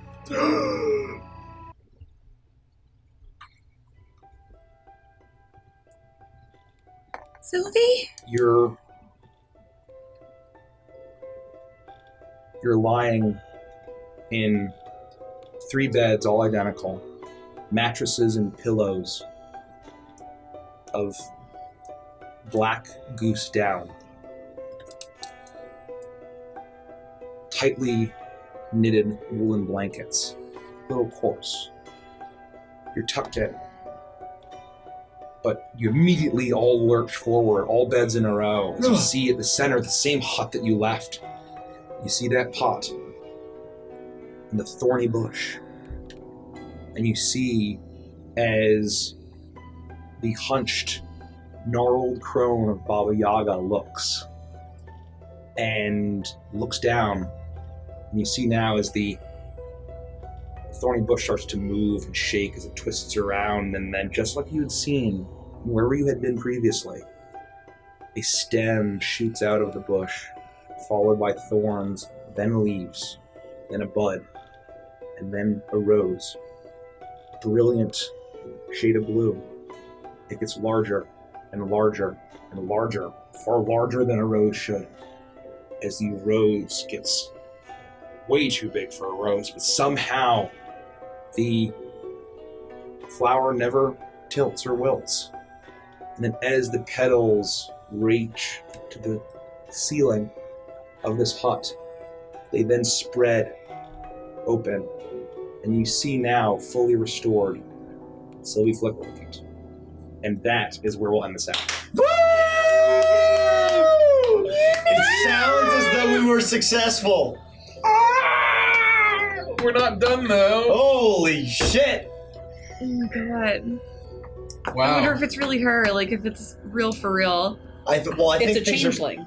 Clearly. I think there are going to be changes, but we have to talk about that Hi, Party Wipe Games. in advance. Party Wipe Games. Oh, hey, what's up?